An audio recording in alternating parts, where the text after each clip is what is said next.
Guys, we are breaking down. This is our official win total show.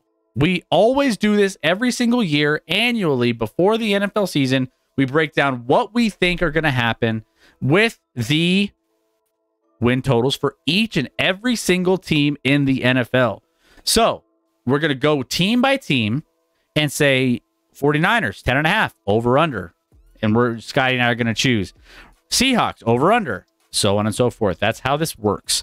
Rec, if you want to throw up some very fast polls while we're talking about this, this is going to take a little bit of time to get through each and every team. So we're not going to maybe dive into certain teams as deep as others, but we want your opinions and let us know. But Audrey, it sounds like 49ers, your boys. So do you have over 10.5 wins? After a follow, do we both have to take the over? Do we both? Is that a thing? Do we have to? Is that a? I don't know. Scotty, how do you want to start out this? Do you want me to go first? You want to go first on the? I'll start with the Niners. I'll be the bad guy here. I'm under on the Niners, Chris. And listen, I great defense, great roster. I don't think we fully know what Brock Purdy is, and I think Purdy had a lot of fortunate situations in the games he was healthy for last year, where like there were instances that could have turned drastically a lot worse with picks and stuff like that. There's a reason he was the last pick in the draft. I like 10.5 is just a big number when Brock Purdy, an unproven quarterback, is a starting quarterback. I don't care how good your roster is. They have a great defense. They have a ton of weapons and a great offensive line. So everything is set up for Brock Purdy to be good. But you get a couple injuries, and all of a sudden, like, I don't know. 10.5 is a big number. I'm taking the under on the Niners. Interesting. Okay. I'm going to go over on the 49ers, 10.5. By the way, it's minus 162, so it's super juiced if you're betting it. But I feel like even with the circumstances of Brock Purdy, right? He had the flares in the back end of the season last season. And it's a small sample size, so I get that. I know you're down on Brock Purdy more so than anything else. But, like, the tougher matchups with Dallas and Baltimore are both at home. Their toughest games come week 13 at Philadelphia. I think, they'll have a long period of playing Thursday Night Football in week 12. I mean, I think, like, when it comes down to it, the 49ers should be one of the better teams in the NFC. The NFC is a lot weaker this year, as we've mentioned over plenty of shows. I think the coaching staff ability of Kyle Shanahan is going to be able to get this talented roster on paper. I mean, you have weapons all over the place to help out bad quarterbacks. We see this in Miami, right? We see maybe a subpar quarterback in Tua that's able to be elevated based off of the talent around him. So I think, like, Kyle Shanahan knows how to elevate players. In a weak NFC, some of the tougher matchups at home, like I said, with Baltimore and Dallas, I think they can get over the hump and get at least 11 wins. I'll take the over 10.5 on the 49ers. And real quick to add to that, Shanahan has been the head coach 6 years now in San Fran, only eclipsed that number 2 seasons. 4 of those 6, he did go 10-7 once, but he also went 4-12, 6-10, and I believe 6-10. So, along with the 13-3 and a 13-4. So anything's possible here, but I just think that's a big number when you don't have I think that everyone hates on Jimmy G. I just think they downgraded at quarterback this year, honestly. Yeah. All right. Well, there you go. I have the over. Scotty's got the under on the 49ers. Let's move over to the Seahawks. I'll go. You want me to go first on this one? We'll go back and forth. Sure. All right. So I got the over 8.5 wins. Scotty, you and me both probably aren't surprises on this one, knowing what we talked about last time of the Seahawks could potentially be winning this division at the end of it when it's all said and done, based off of just the fact that they have a decent roster, a really good coach. Geno Smith will have, he'll have to find success on the road. They have tough road games at the Giants, Ravens, Bengals, Cowboys, Niners. But like at the same time, I think like overall, I think they could get to the point where they could get 9 wins at least on this season. I think they're going to challenge for this Western or the NFC West division crown, and I think that they're going to be pretty good. I think they're going to be a situation where they're going to have a lot of success here in this this season, and I think they're going to be potentially in a spot where the Niners might need to watch out, given the fact that everyone's crowning the Niners already. I think that the Seahawks could be a dark horse just overall in the NFC. Yeah, I mean, I'm agreeing with you here, Chris. I have the over on the Seahawks at 8.5. Over the last, I believe, 13 seasons, Seattle has eclipsed this number 12 of the 13 years. So I think it was 2 years ago when your boy Russell Wilson got hurt, and then they had to bring in Geno, but it was kind of off kilter and nothing worked that year. So that was the only year, and I still think they went like 7-10 that year. So all Pete Carroll does as a head coach is win. Like their floor to me is like 7 or 8 wins. So at 8.5, where I think their ceiling could be a lot higher, is this a team I think that's going to like compete for a Super Bowl? No, of course not. But at 8.5, with the coaching staff they have and Geno Smith proving himself last year, I'm a little bummed that, and hopefully, excuse me, JSN, Jackson Smith and Jigba, who just got surgery either yesterday or today on his wrist. They say he's hopefully going to be ready around the start of the season. I think he'll probably miss a few games, but hopefully he's okay, because that wide receiver core 1 through 3 might be the best in the league when you take in him along with Tyler Lockett and DK Metcalf, along with the weapons they have. The defense should be even a little bit more improved than last year. It's not an overly tough division. I like them at over an 8.5 for sure. Yeah. I think overall, I mean, even if Geno Smith is an average quarterback this year, the rest of the roster is good enough to make this a playoff team again. I think that they're still in a good spot. Like I think you said, you mentioned this, but yeah, Pete Carroll hasn't finished worse than 7-10 as a Seahawks coach. So I mean, that's only, if he's finished 7-10 most of the time, or nothing worse, then it is what it is. So Pete Carroll really chews up the wins. True. Yeah. I was more looking at Adolpher Bush. I don't know if I should say that out loud or not, but maybe he punched a wall or something. He broke his wrist alone in his room. You guys determine what he was doing. All right, next up, 6.5 over under set for the Rams. Scotty, what you got? I mean, this one's hard because we don't know where Matthew Stafford's at. Like, his career in the blink of an eye could be over at this point. Like, he's got back issues. Obviously was out a lot of last year, coming back, but like at what health factor? Like, is he going to last? If he lasts, they should eclipse this number. If he doesn't, they're going to have a disastrous year like they did last year. Their roster's worse than last year. Obviously, they got rid of some guys like Jalen Ramsey, Cooper Kupp, had a hamstring thing a few weeks ago. I think he's going to be fine, but like that doesn't mean it can't reoccur moving through the season. 6.5 is a pretty low number, though. This one's tough for me. I could see either way. I'm going to lean over. Okay. All right. Yeah, I think I'm with you on this one. I'm probably leaning under on this one, 6.5.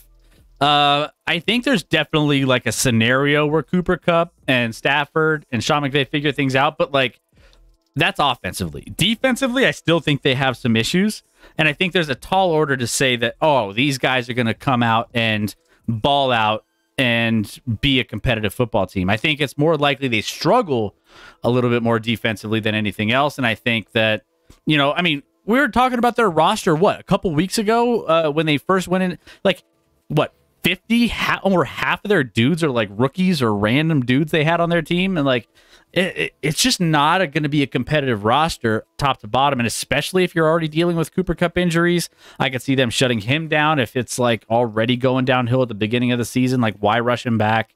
Which is going to put that. I mean, Stafford had some issues, which we were talking about spinal issues at one point with Stafford, which is more serious and everything else than, you know, the elbow thing that we were talking about last show. But, you know, if the Rams go over this number, I think it'll require a week 1 victory over Seattle to kick things off. But I have trouble thinking that they're going to get to 7 wins.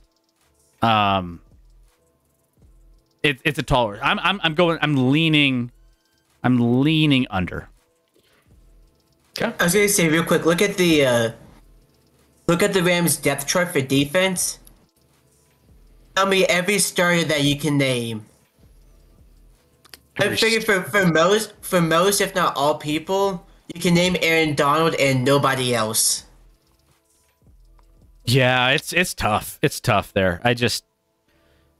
like if Aaron Donald was not on this defense, you would think this was an XFL defense. It's that bad. You could probably name more. I'm almost willing to bet that you can name more backups than starters. I mean, they sold their soul for a championship and they got it, and then that's totally fine. But it's just, I think they have to pay. They're paying the piper for what they sold off, and that's just what the reality of it. Next up, we have the Cardinals.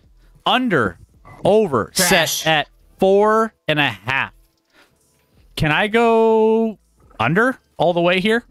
Like, I mean, my only concern is the world is under. True. Everyone's picking the under here, and I get that. But like, Arizona's made it clear that the priority isn't winning until like 2024, right? Like they released DeAndre Hopkins, which is kind of crazy in my opinion. And then, you know, you just Kyler Murray, you got his injury. He's not going to be coming back quick or whatever.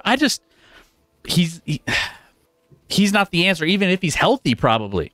And so, I don't know. This team is at best 4-win team. Do I think they might be able to slip 5? Sure, but I just if you're going to give me 4.5 here, I'm taking the under, and I think they maybe finish with 3 or 4 wins on the season. I wouldn't be surprised if they only won 2 games on this season. But I just, for some reason, one of the worst defensive units in the league, it's the under for me. Yeah, I mean, this roster is awful. It's an abomination. Obviously, Kyler's out, but they don't have a ton of talent. Even if Kyler was playing, I have to go under 2. I wouldn't bet it just because everyone's betting the under. Everyone assumes this is the worst team in the league. Hopefully, with our picks, the Rams get 2 easy wins against this team, so that's why I also want to go under on them. Like, let's go Rams, get 2. Go Rammies! And then you just gotta win. You just gotta win like 5 more after that. But there's just not a lot. Like, who's their best player on either side of the ball? Is it like Buda Baker? Yeah, either Buda Baker or Hollywood. Keepo says they got good running back talent. I mean, so bad. When Colt McCoy is your quarterback, it doesn't matter who your running back is. I promise you that. I'm going to keep it short on them. I'm going under. I think they're going to be bad. They have to be bad. And at that, I also have to do a code yellow, Chris. Code yellow. Spam it in the chat. Code yellow. Let's get it. So, real quick, Chris, what'd y'all pick for Niners again? So, I have Niners over 10.5. Okay. Slightly lean over 10.5. And then I have over Seahawks.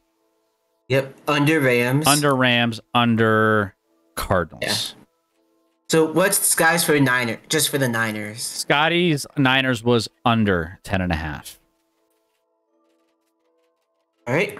There's division in the Discord. Yeah, guys, let's see. Cardinals over under 4.5. Vote. We got polls going up rapid fire, guys. So you need to vote in the chat. Cardinals over under 4.5. We got some overs in there. We got some 3 over votes. Getting it. By the way, join our Discord if you have not already. We talk football even when we're not online. So make sure you guys join in. And also, for all you guys who are new, we have contests free. We have Pick'em. We have Survivor. All right, keep close. Hey, keep close. Thank you for the bits. Let's go. We have Pick'em. We have Survivor, and we have our Super Contest where we pick 4 games against the spread each and every week. So you guys compete against Scotty and myself. At the end of the season, we rack up all the totals on who had the best record. If you have the best record, you get a sweet prize from our ActionLab store. Same thing goes for Survivor. Same thing goes for our Pick'em. So make sure you guys join in. The more we have, the more fun it is. So join on all of those. Overvoters equal heavy drinkers. I mean, I'm drinking tequila shots here, talking about these over-unders. So if that's the case, then I mean, yeah, you're trying tequila a little time here. Yeah. Is it tequila time for me right now while we're waiting for Scotty? Yes, it's tequila time. I don't drink tequila on stream very often, but it's a big occasion tonight, so we'll do another one. Scotty, I don't know if you have tequila still hanging around, but if you want to join me for one more, They just sat down. I'll wait for you. There's still stuff in the. I'll drink to that. I'll drink to that. Says Adolf. Fine, Chris. Yeah, let's go.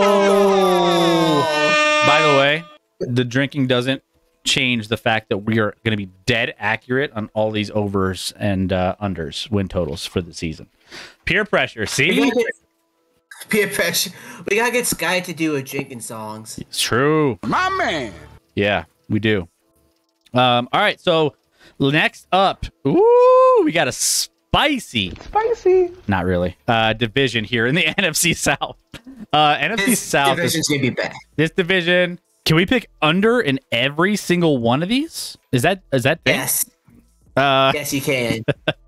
Well, I think we joked about taking the unders in all of these NFC South teams previously. I might actually. I think I have the unders in all of these actually. After taking a look this afternoon, I have some interesting thoughts on maybe one team, but that's about it. All right, Scotty, yeah. Cheers to the rest of our over-unders. Cheers. Here we go. I'll drink to that. Good tequila, at least.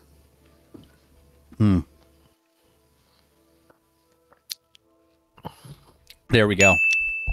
Does the body good. Yeah. I don't know about that, Chris. I don't know if that's true. Saints over, everybody else under. Ooh, speed. I can't see the Saints. I can't see the Saints winning double-digit games. Not with that roster. Ty says the same thing. Ty says Saints over, everyone else under. Everybody has. So, all right. By the way, fantasy football is a big thing, guys. If you guys want, we got to figure out whether we're doing 1 league or 2 leagues for fantasy football. You have to be in our Discord for us to be able to invite you to the fantasy football league. So if you are interested, you have to be able to join our Discord. The Discord link is in the chat, and Rec is going to set a lot of those polls up to make sure we have everybody who's interested accounted for so we can send those invites out. Make sure you guys join. All right, let's dive into the Saints. I think, did I do the last one? So I think maybe you're up on Scotty, the Saints. I mean, 9.5's a big number for a team I think most people are looking at as pretty average at best. So you bring in Derek Carr. Ironically, that's an upgrade at quarterback, I think. I think that is an upgrade off of what they've had since Drew Brees retired, with Jameis and him getting injured. And at times you were a different redhead was starting. And you even had basically a tight end starting at times at your quarterback spot, and they were winning games. So I love Chris Olave a lot. Michael Thomas, I don't know how you can rely on Michael Thomas, though. Everyone talks about Michael Thomas. Dude hasn't been relevant since 2019 with injuries and stuff. So, can he stay healthy? Is he going to be good? I don't know.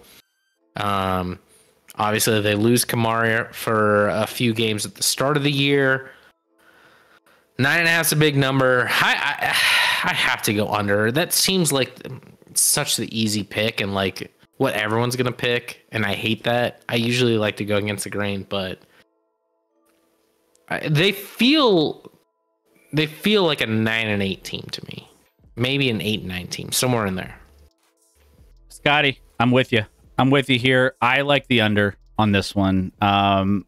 Michael Thomas needs to be able to stay healthy in order to take the pressure off of Olave, right? I mean, Olave is the big thing. We were looking at the depth chart on this wide receiver and even some of the other areas of this team, and I just feel like if any injuries or anything happens to any of these starters, this team is going to be significantly like set back. And I think that's a big issue there. They have questions in the trenches, both sides of the ball. Several of their best players are at an age where decline feels inevitable, right? Like they have some older players. I'm not confident in the coaching. Confident in Dennis Allen and company that can maximize the potential of like, you know, this team on a regular basis to consistently be very good. And I just think like 9.5 wins for a team in this division. I think, like, again, it's a bad division. It's hard for me to say that I can picture seeing the Saints win 10 games. And then Derek Carr, again, is an upgrade. I get that. But I think that there's some other challenges across this team that might start creeping in over the course of the season. I gotta lean under with you there, Scotty. I mean, we have people in the chat. Give me the over. Everyone else is loving the over. Chairman says over. They have 6 wins. They definitely, Chairman, they don't have 6 wins in this division. There is no way they go 6-0 in this division. In fact, I don't think they get more than 4 at the most. Yeah. Even in it's this like, division. It's one of those where like every team could go 3-3 in the division. Yeah, I think this is a sloppy division, and I think that like the Saints can have some sloppy games against some of the other teams in this division. Like I think they will underperform against some of these other bad teams, and I think they might not come away with the wins they think they're going to get. I've seen a lot of smart NFL people do hot takes, and a lot of their hot takes are that the NFC South will not have a team with a winning record. I agree. I don't know. I don't agree with that. But it's not a great division. This, along with the AFC South and probably the NFC North, are like the 3 most like up in the air. NFC North above those 2 probably. But there's a lot in the NFC North that we don't know yet. True. Okay. Yeah, so we both got the unders. Their division sucks, and they play the equally sucky AFC South. They'll go over. That's fair. I should look more at who they're like everyone's schedule. Like playing the AFC South.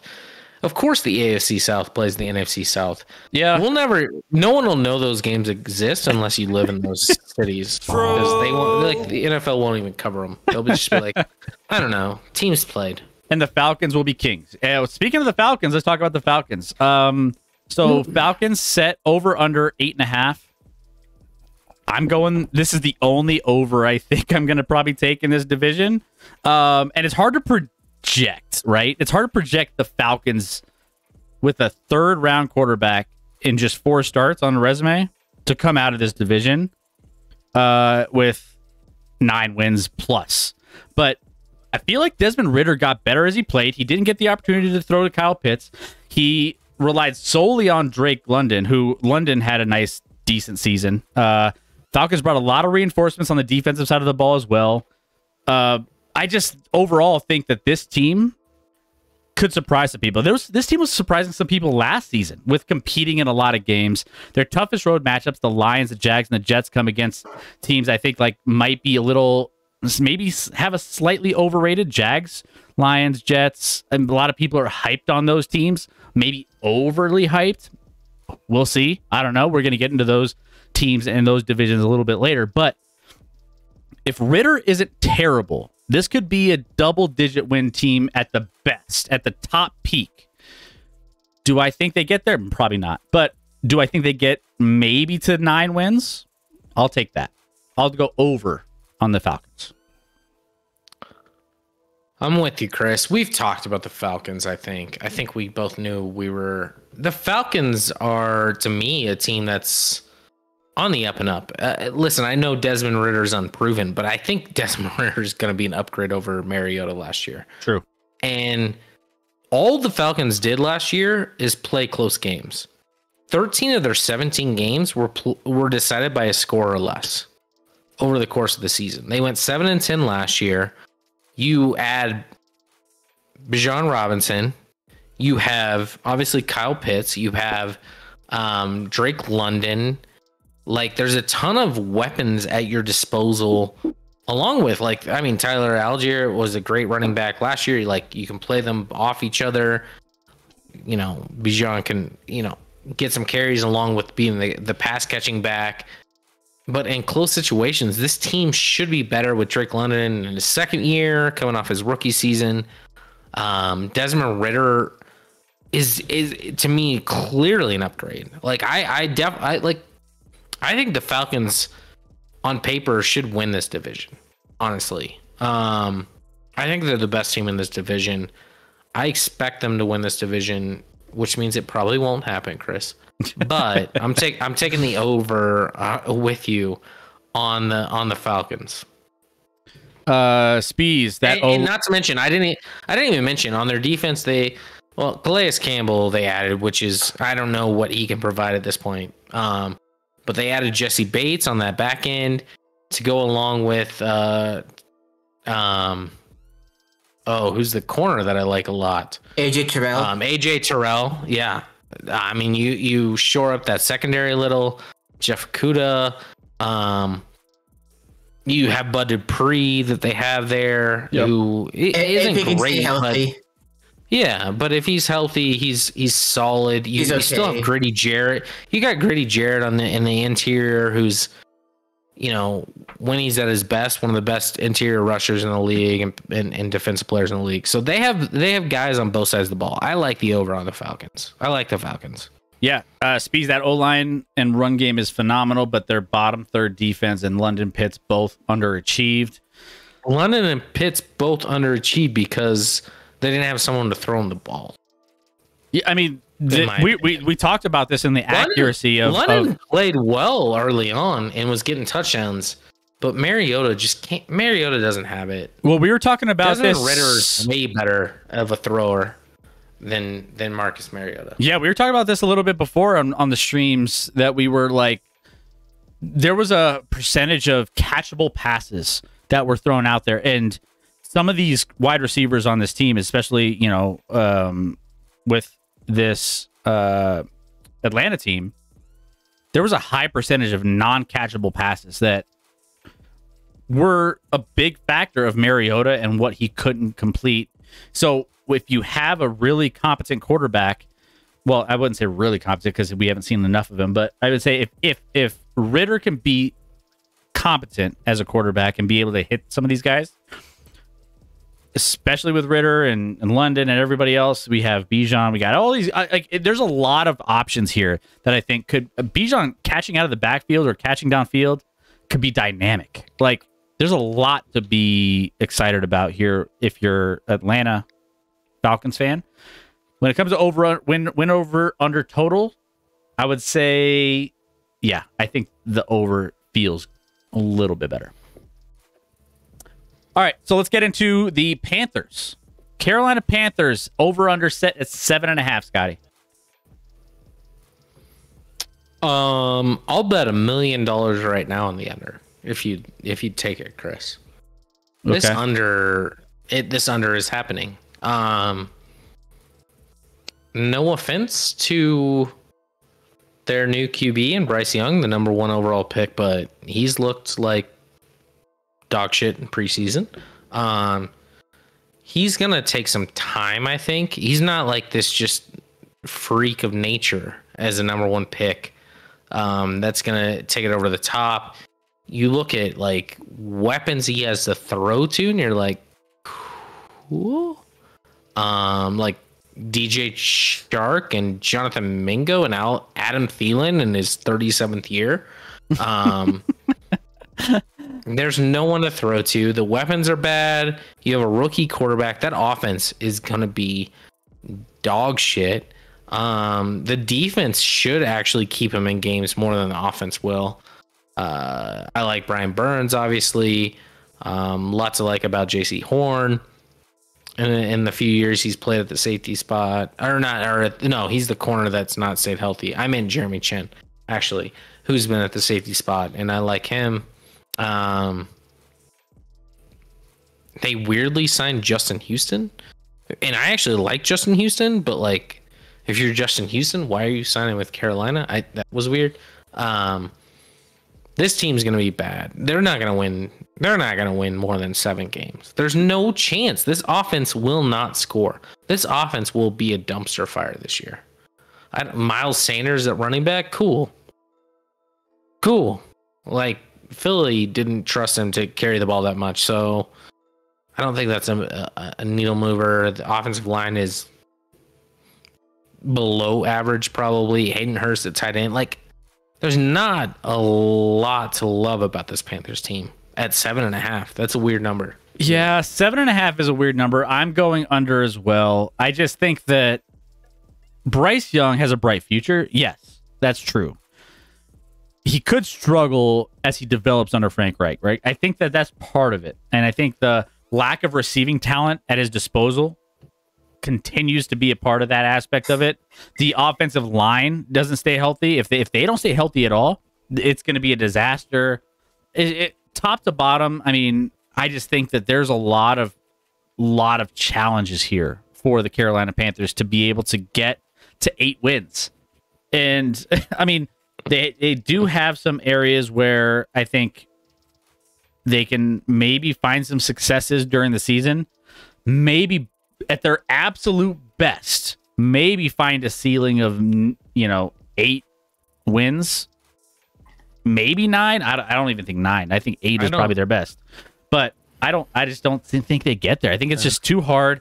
They have a very underperforming team. I don't know. Taiwan On said defense is going to surprise. I like the defense. All right. The offense is going to be a struggle this year. They're not gonna score points. I mean, and it's possible they could be a run and D team, take advantage of the schedule to win a few more games.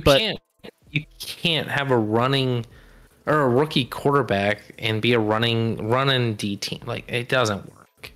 Yeah, they would have to fluke into getting the over at that point. Yeah, that'd be fluky. Yeah, so I think both of us feel good about. I mean, and let's flow that in. 7.5 is still too high. Yeah, agreed. I think it's hard to get there and feel good about it. I mean, just put yourself in that scenario. Betting an over, and this is like from a betting standpoint. Not that I bet on a lot of things. I don't bet on anything really. No, I never. I don't bet on anything, guys. Let's just realistically talk about this. I'm not a gambler.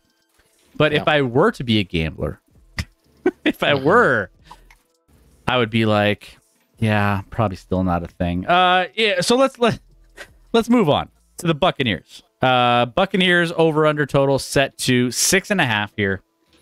Speaking of too high, did I mention that I only liked one team with the over in this? I picked the under 6.5 wins. I mean, the offense lacks difference-making talent apart from its top 2 receivers. The departure of Tom Brady is likely to expose a lot of the offensive line and some of the other aspects of this offense generally. And I just don't think they can even come close to this number. I think they have an awkward roster with like awkward veterans who are maybe kind of past their prime and some rookies that are maybe trying to grow into it. They have Kyle Trask kind of hanging out in the background, who I'm sure they're probably going to end up kicking the tires on at some point.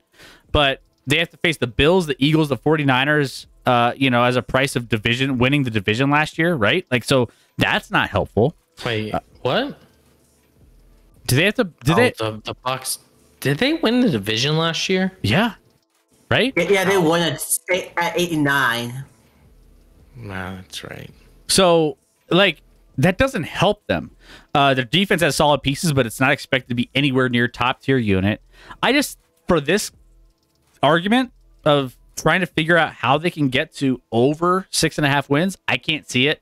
I think this is like maybe a 5 or 6 win team at best. I don't think they get 7. Don't ask me to explain myself, Chris. You got the over? I'm taking the over. I don't know why. I don't know how. With the Bucks, everyone's betting the under though. The world, the Baker Mayfield is the starting quarterback. They're like, this team won't win a game all year. No one's betting. But then at 6.5, the odds are almost even on both sides. Give me the over. I mean, he still has a good offensive line. You got Mike Evans. You still have Chris Godwin. He still has. Is that the alcohol talking? Maybe. It could be. Maybe. I mean, you have names on defense. Are they good anymore? I don't know. Is Vita Vea any good anymore? Is Levante David any good anymore? Jack Barrett. A few other guys. Like, are they good? I don't know. But this is a shitty division, and you have a really low number. And I think Baker can get the ball out quick. Like, listen, the offense they're going to run based off of what they ran with Tom Brady is probably similar to what they'll run with Baker Mayfield. I'm not trying to say that those are similar players, but their styles are similar. You either get the ball out quick or you kind of take the one-on-one deep and you read that. That's kind of what they do. They're similar in that regard only. Don't get it twisted. Baker Mayfield, not quite the quarterback Tom Brady is. So they're downgrading there, Chris. News alert. But I'm just taking the over because no one on earth is taking the over. You're going to be that guy. I'm actually going to bet it, Chris. I'm going to put money. That's over on this. I'm putting money on the Bucks over 6.5. Oh, Scotty is Scotty's birthday drunk. Niners under, Bucks over. None of your business. All right, Rack.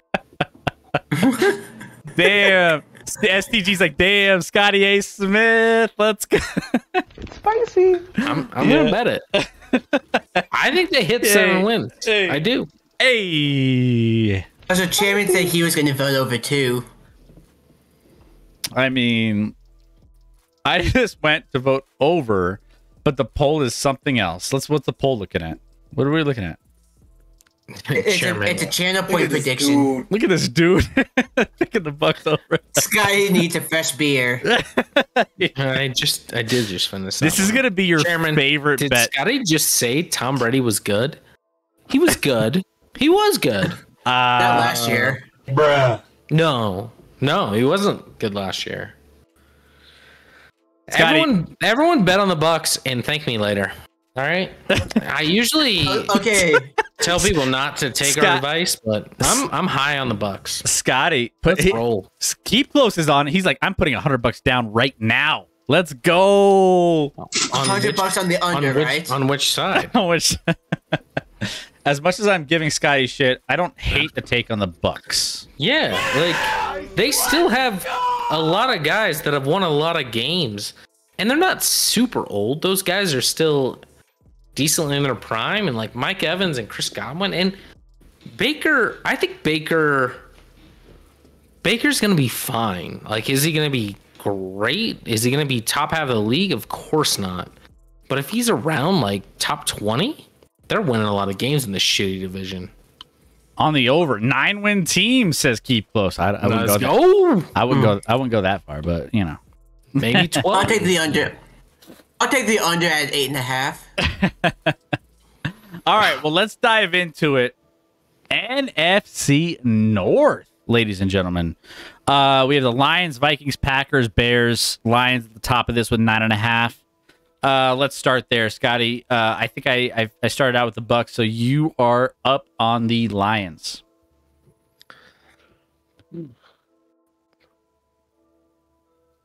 9.5.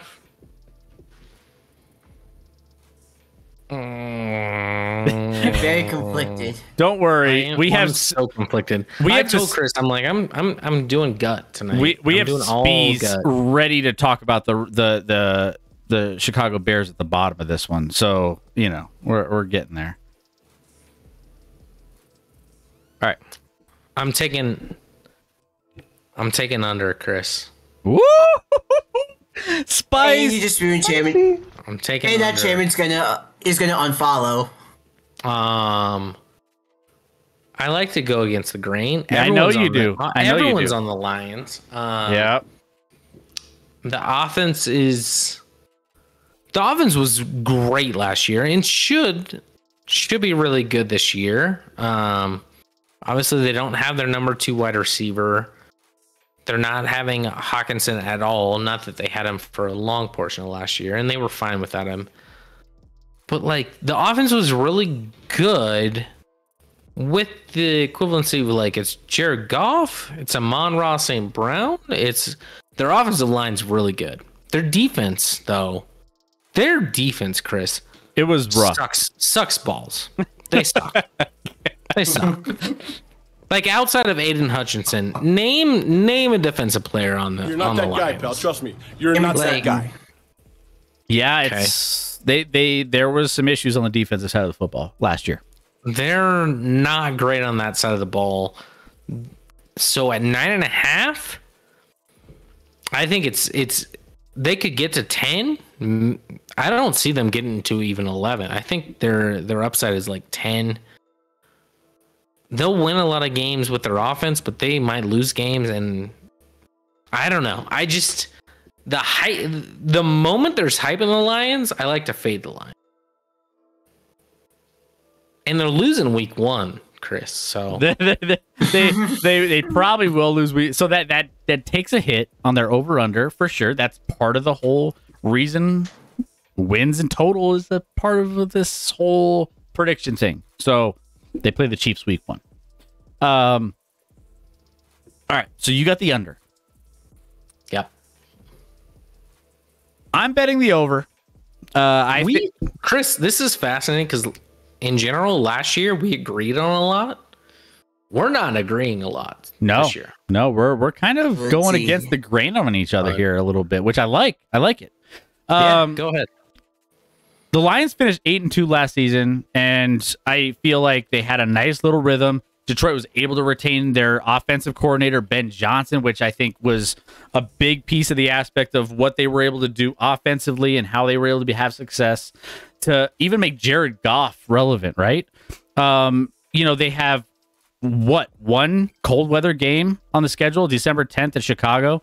Jameson Williams will return after serving a 6-game gambling suspension. So there's some suspension issues that we're dealing with here. But I think the biggest need was a secondary. They drafted Alabama coordinator Brian Branch and signing Emmanuel Mosley, Cam Sutton, CJ Gardner-Johnson. They have some decent, options there that they tried to solidify that awful defense. Will that pan out? I don't know. But, this Lions team in a bad, situation with this whole entire conference, the NFC is not strong. So you got to take advantage this year, and especially the division maybe being one of the weaker in this particular division. The Packers maybe take a step back. The Vikings maybe take a step back. I don't know if that's a hot take or not. We'll get to them in here in a second. And then the Bears not being good. So I think they can capitalize on some wins there. I think that this team could potentially be a solid team. I think they can get to at least 10 wins. So I will take the over and say they get to 10 wins. Over 9.5. So we'll go with that. Love it. There we go. Let's see. Their defense is even. NC can score on. Let's see. I'd love to bet at 8.5, but 9.5 has me at the under. Says keep close. A lot of pressure and hope. Says SDG. So yeah, let's see. What is this? Makes a good point. You think they'll be worse than last year? You don't always have to be worse and have a worse record or the same record. Lions with expectations and a defense that I'm concerned about, and an offense that we're getting into the Vikings in a second. The Vikings have a better offense than the Lions. Outside of the offensive line is the only area the Lions are probably better, but like everywhere else, you'd probably take the Vikings. And the Vikings have a bad defense, but they're a game less. True. All right. So Vikings. I go first on the Vikings. I battled with this one. I'm not going to lie. I could go either way. Like if this is, I can't remember you, Scotty, you were talking about one that was like, you could see this happening either way. I think this one's right in the middle. I could see this is set at over 8.5. I could see this being an 8 or 9 win team back and forth. But if I'm going to throw it out there, I'm going to lean under. I'm going to lean under 8.5. Really? At plus 104. At least that's where I saw it earlier on today. Like, the Vikings weren't as good as their record implied last year, right? Like, everyone, all the close games, I feel like they got a little lucky in a lot of those games, right? I mean, when they got to the playoffs, how many people were like, oh, we don't trust the Vikings to win a game? Well, what happened? Like, what happened?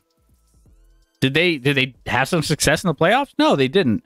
Now, I could see them faring well in this division, even with a tough schedule due to finishing like how they finished last year. The schedule doesn't favor them, though. They have the Eagles, Chargers, Chiefs, 49ers, and then they're on the road against Denver and the Cincinnati Bengals. If they split anything with Green Bay or Detroit, I can see them coming. Chris, real quick, you named like 5 good teams in Denver. Denver on the road, at home, in altitude? What? No, stop it. All right. So Eagles, Chargers, Chiefs, 49ers, road on the road to Denver and road on Cincinnati. If they split anything with Green Bay or Detroit, I can see them coming up short where they might have got like all those close games last year that they eased out. Maybe they got a little lucky. I don't think they win those close games as easily this year as they did last year. So I could see this being an 8-win team. I'm going to go under 8.5. We're going to have some fun this year, Chris. I'm taking the over. Okay. Okay. Based off this offense. This offense is, in my mind, on paper, outside of the offensive line, which I just said, really good. You have TJ Hawkinson, who they traded for midseason, one of the better tight ends in the league. You obviously have Jay Jettas. You draft Jordan Addison in the first round to go along with KJ Osborne. Like, there are weapons all over the place for Kirk Cousins, and maybe I'm taking the over because I liked him more on the quarterback Netflix special than I thought I would. That might be why I'm swayed this way. That's the gut feeling. Their defense probably is going to be shit this year. No, not probably. It's not going to be good. Defense is not going to be great. They get Brian Flores. They do have Brian Flores, who I'll say again, the defense will not be great. It won't be good. Like, I hope Daniel Hunter has a reincarnation of being the elite of the elite that he should be, because he's a physical specimen. Whoopsie. They add Marcus Davenport, who at this point in his career, who is he? I don't know. Isn't Danielle Hunter the one that you pronounce his name wrong because he changed the way he pronounces it? I said Danielle, and I'm gonna stick to that. It's a Daniil. I don't care what his name is. I know who he is. It doesn't matter what your name is. His name sucks. It's his fault. It's his fault. His name sucks. But Soon enough, I'm taking the over. People are. Chris, you said they won't win as many close games as they did last year. That's fine. They won 13 games last year in the regular season. Did they get 8.5? Did they? They lost. They lost in the first game of the playoffs. Is that what your question is? I mean, no. I'm just saying. Did they barely squeak out those that they maybe shouldn't have won some of those? But they did. I guess they did. So they had a ton of close games. and then they added some blowouts. They were -3, and they went 13-4 with a -3 minus point. differential. Yeah, -3 points. Like, but yes, minus. You can easily go 9-8 with a -3 point differential. That is very simple to do. That wouldn't be shocking at all, Chris. They have a Pac-12 defense. I think people are freaking out a little too much on the Vikings coming back to earth. I think that looks like an easy over. And people are like worried about Dalvin Cook. I mean, that dude. No, it doesn't matter. Running back. Yeah, Alexander Madison would be fine. He'll be fine. That offense is going to be fine. That offense is going to put up points. The defense might suck. We'll see what happens. But in a division that's not great, I think they can win 9 games. I think some of the other teams can be a little sneaky in this division. Let's get to the Packers. Packers, and don't ask Milwaukee's about the Packers. The Packers are over under. Should have them set at like 3.5, and he'll take the under. Yeah. But Packers have Jordan Love. They embrace the love coming in here. We have them gonna be, trying to figure out what he is, if he's real. I mean, I don't even know if he's real at this point. But I am telling you right now, he might be real. That motherfucker back there is not real. But I think is he going to win some games? I'm up first, aren't I? You are. That was like your lead in. That was waiting for you to. That was my lead in, but then I also had the sound drop of that motherfucker's not real.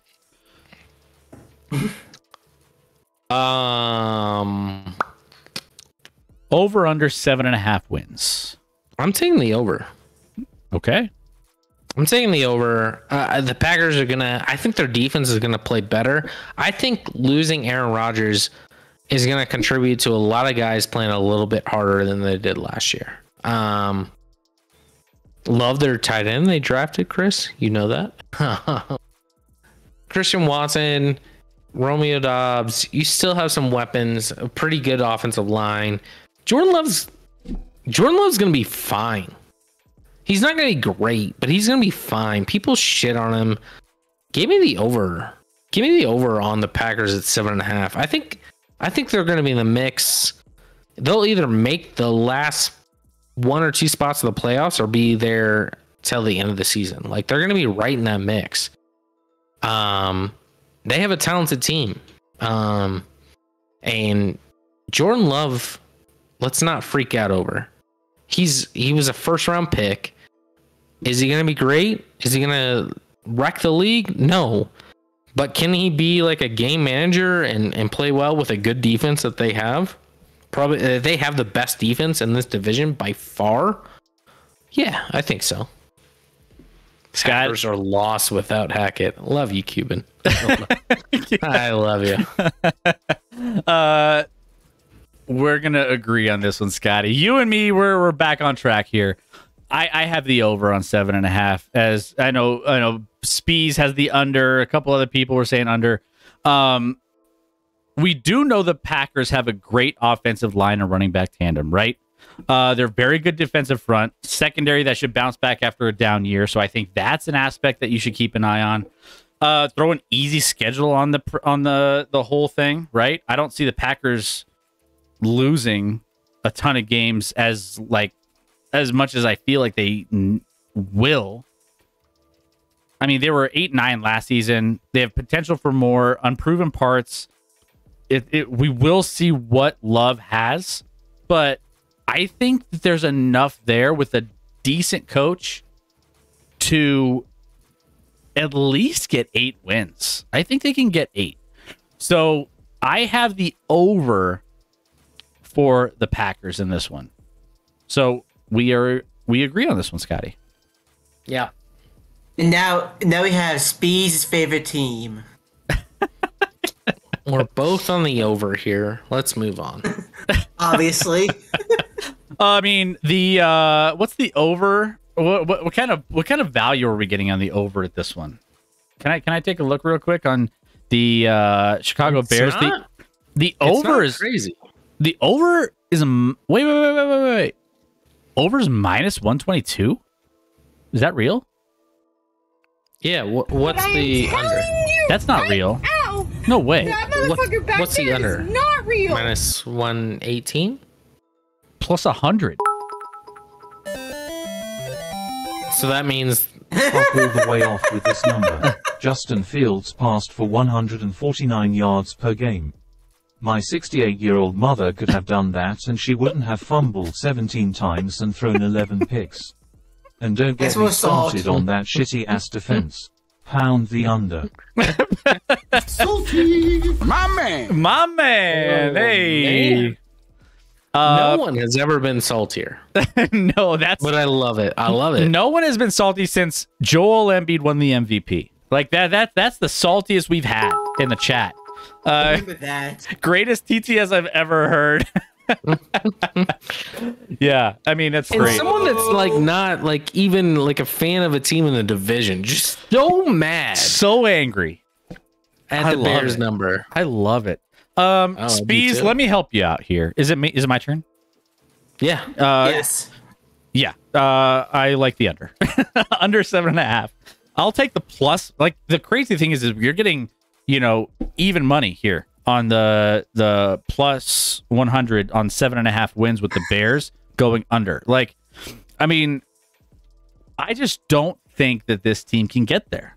I think this is a 7-win team at its ceiling, much less anything else. I think the defense, the Bears could struggle against pass after prioritizing upgrades at linebacker and defensive tackle. I think that even the ease of schedule is going to make this like a attractive price, but overall 8 wins feels like the ceiling at the very, very, I just don't think they get to 8. I think 7 is where they live at the best case scenario. Justin Fields, I think, is getting a ton of hype that I don't know if is warranted or not. They tried to upgrade the roster, and I think they did a little bit, but I just don't think it's enough. So I got the under. Pardon me with all this controversy. You just want to go crazy. You just want to go opposite. I just want to go crazy. They You want to, but you won't. I won't. You're right. I can't. I'm not a believer. Well, it's not that I'm not a believer in Justin Fields. I just need to see it. People are already giving him a faith that isn't founded yet. Could Justin Fields turn into a really good, like a year ago, you could have probably, a lot of people, including maybe me, would have said the same thing about Jalen Hurts. Like Jalen Hurts wasn't accurate enough. He wasn't good enough. Things like that. And then obviously he had a phenomenal year last year. Does Justin Fields have the weapons at his disposal that Jalen Hurts does? No. I mean, you add DJ Moore, Chase Claypool under a full offseason, maybe Darnell Mooney. The offensive line's a question, but you have Cole Kmet, who they invested in quite a bit. Offensive line still sucks. The offensive line, they drafted a tackle in the first round, Darnell Wright, out of the University of Tennessee, Rec, I believe. Yep. Yep, and they don't have much else on that line. They took a guy off Tennessee's, so their right side's going to be brand new. The other side, like highly drafted, kind of suck, but have some traits. The defense, name of names, just elite. Not a ton of names there, to be honest. I'm going under on the Bears, basically solely based off of the unfounded hype that Justin Fields is getting in the offseason by a lot of people. And that's not to say that Justin Fields can't move to that hype, but he hasn't deserved it yet. How can you hype a guy that literally got the number 1 pick for his team in the draft? I would have loved to have heard Spee's TTS of his last message. These fuckers are somehow 5 wins better than last season after they lost Roquan Smith and Robert Quinn from an already atrocious defense. Like, well, I'll say Robert Quinn was invisible. I don't even know if he's on a roster this year, but Roquan, who they traded midseason. Yeah, that's a needle mover a little bit. Yeah. But he's probably on par with Kyler Murray if we're really honest with ourselves. Yeah. So honestly, Chicago, little too much hype. I want so badly for Justin Fields to be really good. Thank God you guys haven't lost your minds like the rest of the planet. My blood pressure thanks you. Hey, we got you. My man. Hey. Chris, do you know why I want Justin Fields to be good? Because the Broncos passed on him. Yeah, exactly. 100%. Yeah, 100%. Because you're bitter and you're just. Why would I be bitter? We've won 15 straight. You're vengeful of all those. He's greedy. You're vengeful of all those awful years you had to put up with previously when the Broncos were just at the top of the division and you were just looking up. Would you like to know the total win-loss record? Stop it. We're not even getting. We'll get to them in the AFC West. Not doing that. We'll get into it with the AFC West. We'll get there. Don't worry. Okay, so we got the Eagles next. All right. NFC East. We haven't even gotten to the AFC. We gotta roll here. Yeah. Well, we were kind of busy in the beginning. Yeah. We had a lot happening. Love stories. Chili's. We found out. Should we get Chili's as a sponsor for this show? We probably should. Yes. Chili's is so underrated. Scotty, anyone who hates on Chili's, kindly leave right now. We don't need your banned here. Well, now you're banned. We don't need your kind here. Are they are they elite? No, but do they serve a purpose? Absolutely. They serve a massive purpose. A very solid purpose. All right, Scotty, you're up first with the Philadelphia Eagles kicking off the NFC East division. 11.5 wins for the Philadelphia Eagles as posted by FanDuel Sportsbook. Cool. Under. Oh, okay. Under. Okay. Under. Oh, you had the Super Bowl hangover combined with a team that like Jalen Hurts was phenomenal last year, but like everything went right for this team last year. Everyone was healthy. Devontae Smith, AJ Brown, the offensive line. They're filthy on offense. I think their weak link on offense is Hurts. No, I do. And he's not a weak link, to be clear, but like their offensive line's top 3 in the league, probably one or two. Their wide receiver core is their pass catchers top 3 in the league. Like everything's set up for him. Maybe not the running back, but whatever. He just handed it off. Who cares who the running back is? Himself. Handed off to himself. Yeah, they have the best short yardage game in the league with the stupid QB sneak they run. Solved. but it works. But their defense probably takes a step back. I think the Eagles at 11.5. That's a big number. That's 12-5. It's 12-5. Give me just give me the under. Ooh, I like it. Scotty, we agreed last year a lot. We're not agreeing a lot this year. I like not at all. I'll take the over 11.5. I'll take the over.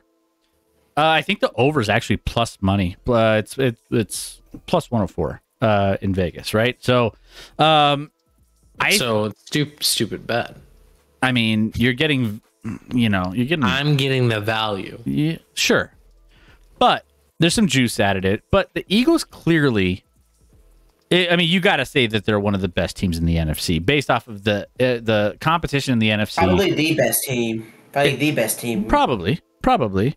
I mean, there's some good teams in the NFC that I think can like show up at the end of the season. But I think overall, Eagles, the roster is absolutely stacked with talent. Jalen Hurts. I mean, you got to think that this too. Jalen Hurts is still developing as a passer, right? Like he's still learning how to like be a really good passing quarterback in the league, and he's got talent around him to do that. He's got one of the top 3 wide receiver combos in the league. I think that after playing at an MVP caliber level last season, I mean, I think there's an issue with the coordinator turnover. I think that's a big thing. So you got to think about that. But you have, some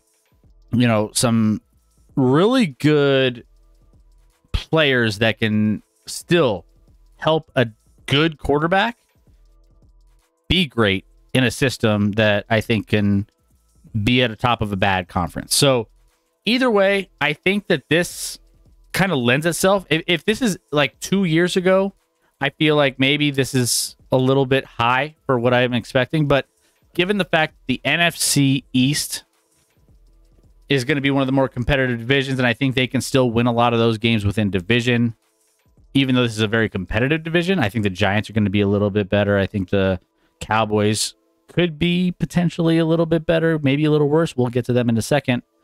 I still like the over. I still like them to get to at least 12 wins. I mean, nothing tells me, even with the Super Bowl hangover stuff, it's hard for me to say that this team's going to underachieve.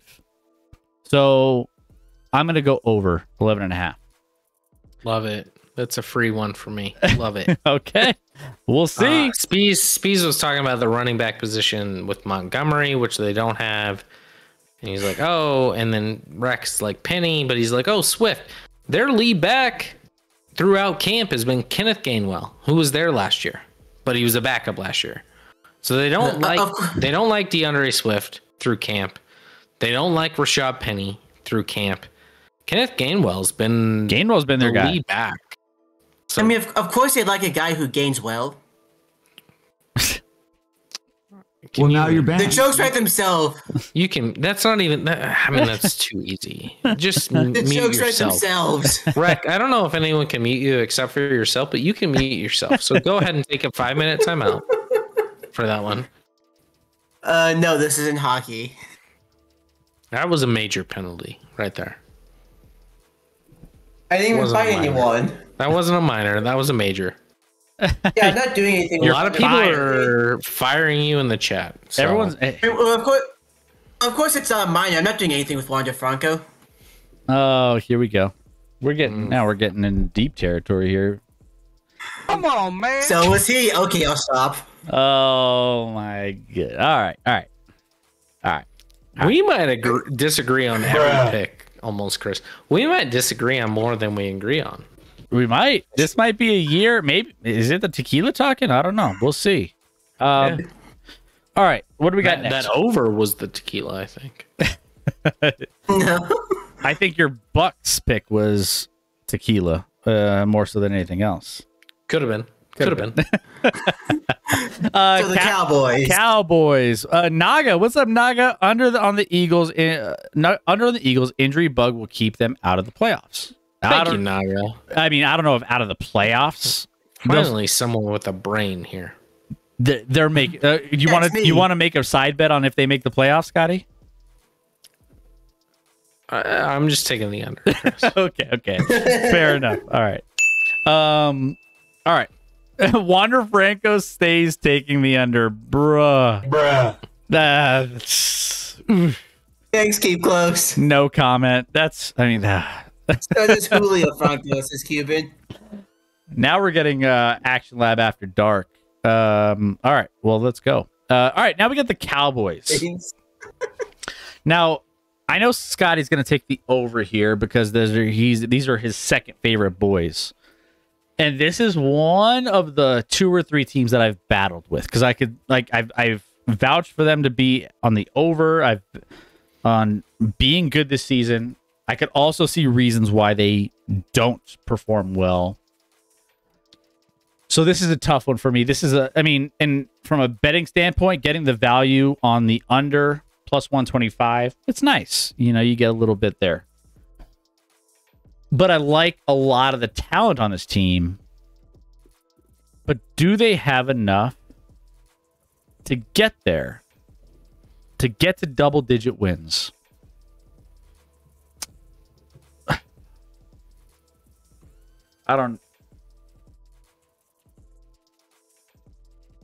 You gotta remember, there's only one thing that matters with this team.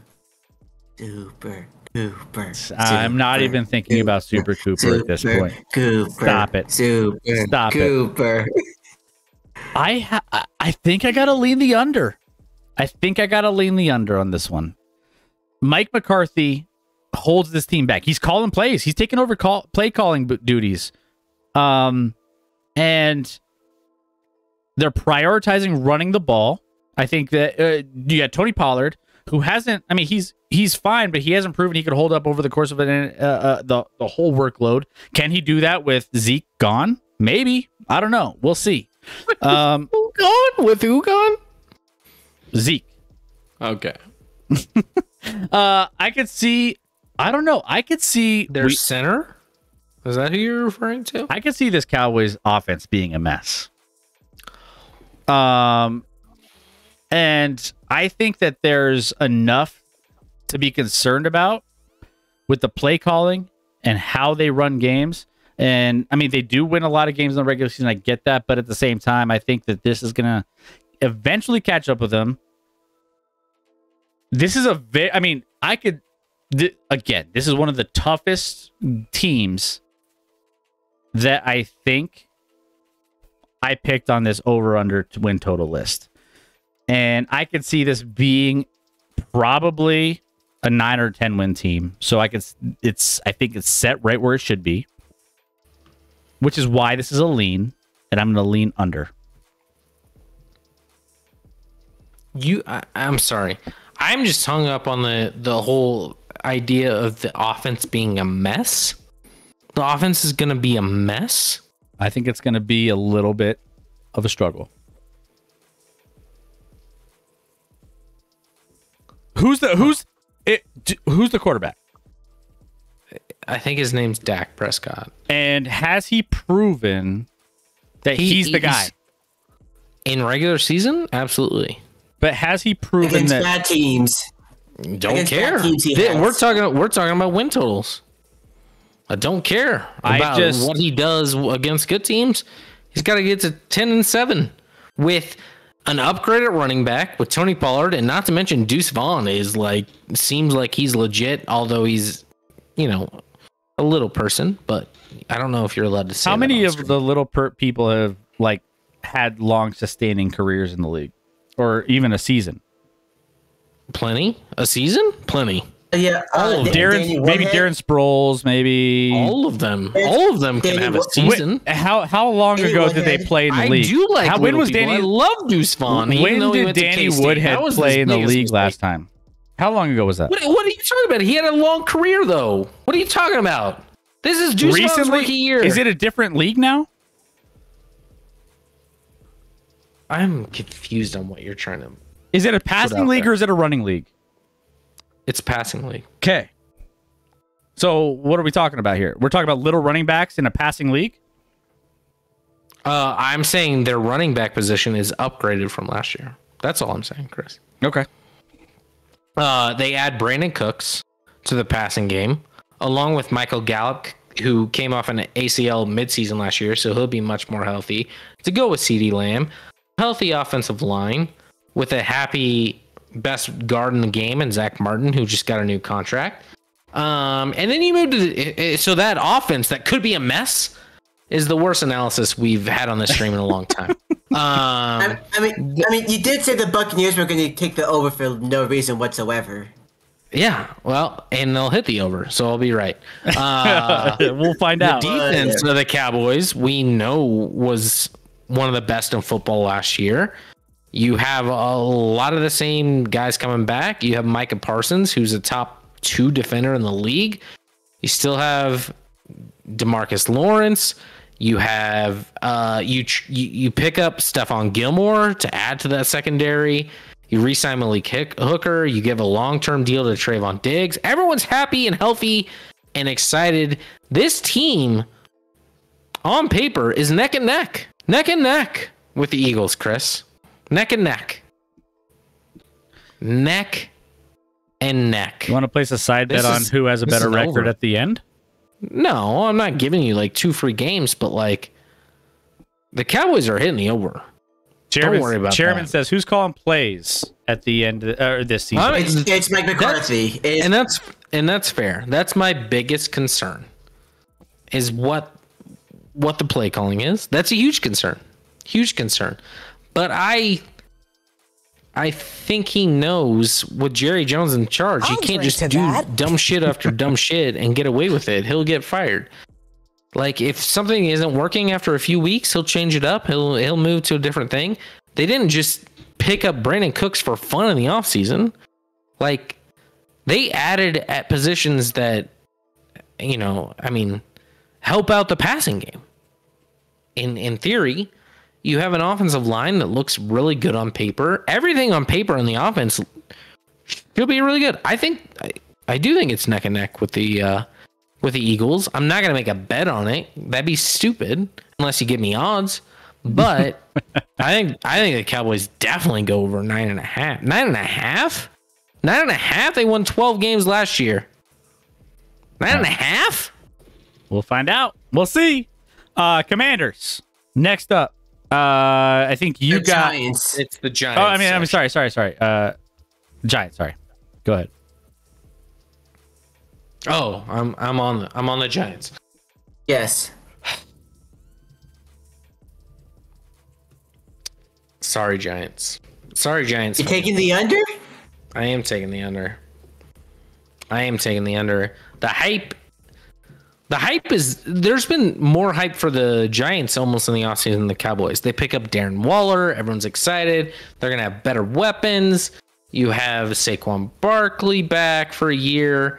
You still have that defense who greatly overachieved, by the way. That defense is not elite on paper. Outside of like Dexter Lawrence, who they signed to a long-term deal, maybe Kayvon Thibodeau. The secondary is average at best, in my opinion. The offense is not, on paper, this team is not as talented as the two above them. They're just not. I actually like Daniel Jones as a fantasy option this year, but before last year, Daniel Jones was not anyone that no one put a lot of faith in Daniel Jones prior to last season.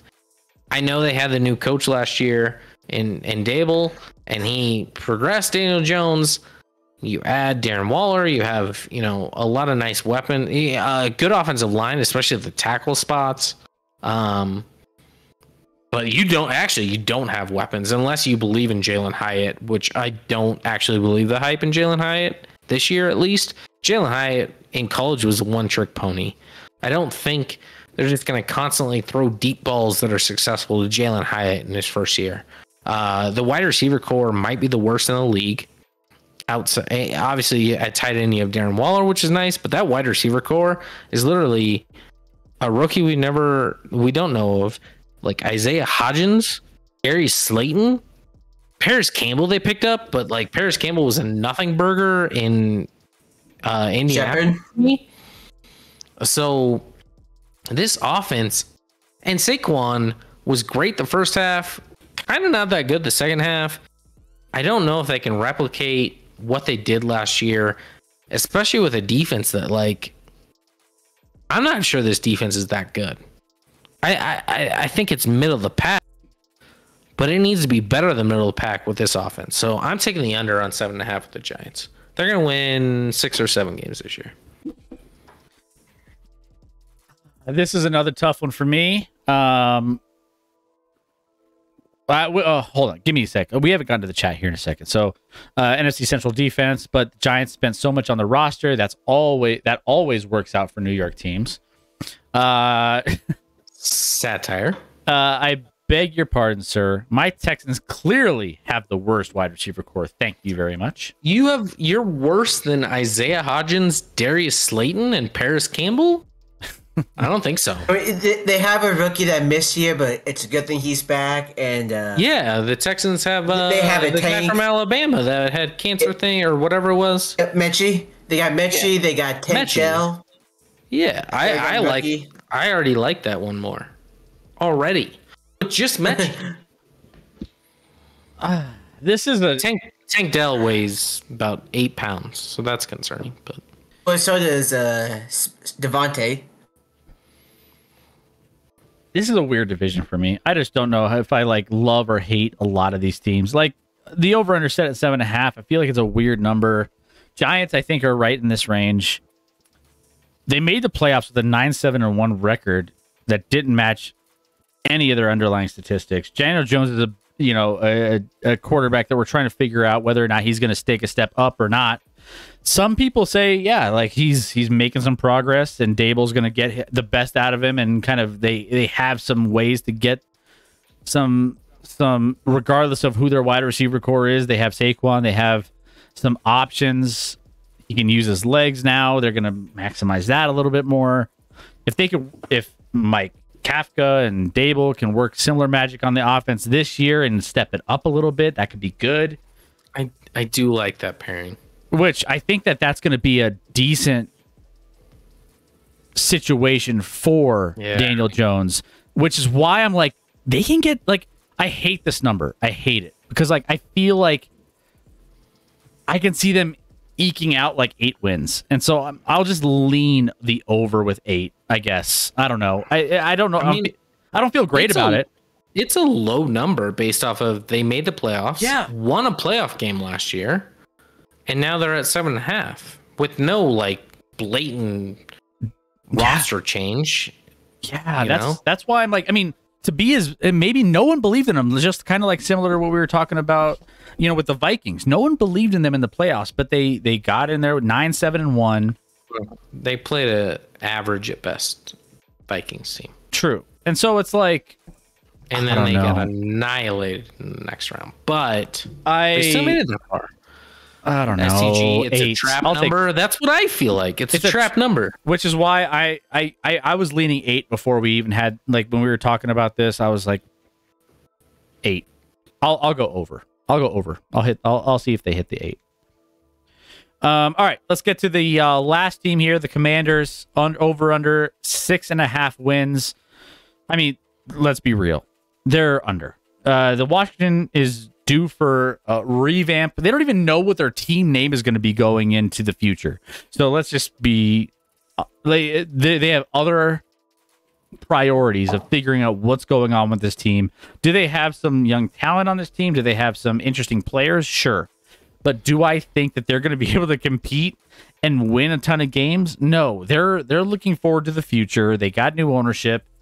The coaching staff will ultimately spend this year updating their resumes and trying to figure out what's going on moving forward. And so I think from here, you got to go under. I'll keep it short and simple. Yeah, I'm glad you're keeping it real because I'm taking the over. We are just one after another. Same page. We don't have the same pick on any of this. Last year we were like 90% the same. Yeah. This is great for TV. I'll tell you that. Or people are just like, so what am I supposed to do? Because you guys can't possibly agree on any team. I think the offense, I mean, Terry McLaurin got a turf toe in the preseason game. Hopefully, if he's healthy, him and Jahan Dotson, great wide receiver core to go along with Curtis Samuel as the slot. An offensive line that's okay. I think Sam Howell can be all right. I mean, he can throw the ball a little bit. He's a little undersized. He's not going to be elite by any means, but he can, especially when you have the weapons that he has at his disposal. We've seen, Taylor Heineke have success. So Sam Howell's more talented than Taylor Heineke's ever been. So let's not count him out. They're going to have like a multiple backup, running back, Brian Robinson and Antonio Gibson, kind of split there. Nothing elite there, but it's solid. And I think the defensive line has always been good with Sweat and Payne and Jonathan Allen and Chase Young. We'll see what Chase Young can be. Maybe Chase Young gets back to the potential he showed at Ohio State and then his rookie year prior to injury off the edge and be one of the best edges off the, in the league to go along with a pretty good defense. That front four is on paper the best front four defensively in that division. So at 6.5, low number, give me the over on on Washington. Okay. All right. Yeah, a lot of people are saying sneaky 7 wins. Naga's like Scary Terry, Dotson, Samuel. I mean, I've been I don't know. I think it's a good wide receiver core. I don't think it's just an okay wide receiver core. I'd put it in the top 10 of the league. Yeah, over for the win. There you go. But there you go. A lot of people are jumping on board. So I got the under, and you have the over 6.5. Before we hit the AFC, Chris, I gotta do another. Don't worry, I'm right behind you. I got another one coming too. So I'll get to the chat here, and then we can jump into the AFC. Tough to call with the division, but I'll take the over. Couple people taking the over. Okay, I like it. I just know this defense is underachieved. I know there's a lot of distractions. I know there's a lot of new things happening in Washington. For me, it's hard to figure out how. And again, the NFC's so weak this year. The AFC's just stacked. I don't know. It's just, could the Commanders get to 7? I could see it. It's not the end of the world, but I struggle to get there. I lean under. That's just me being. I think the ceiling is 7. Yeah, I think the line is set perfect. Honestly, I think the line is set exactly where it should be. So that's why if it comes down to betting on this particular line of the Commanders, I'm not touching it. Whether if it's my own personal money, I'm not touching this line. That's just me. Let me get to the chat a little bit more. Spam code yellow in the chat for Scotty. I'm going to be going here in a second as well.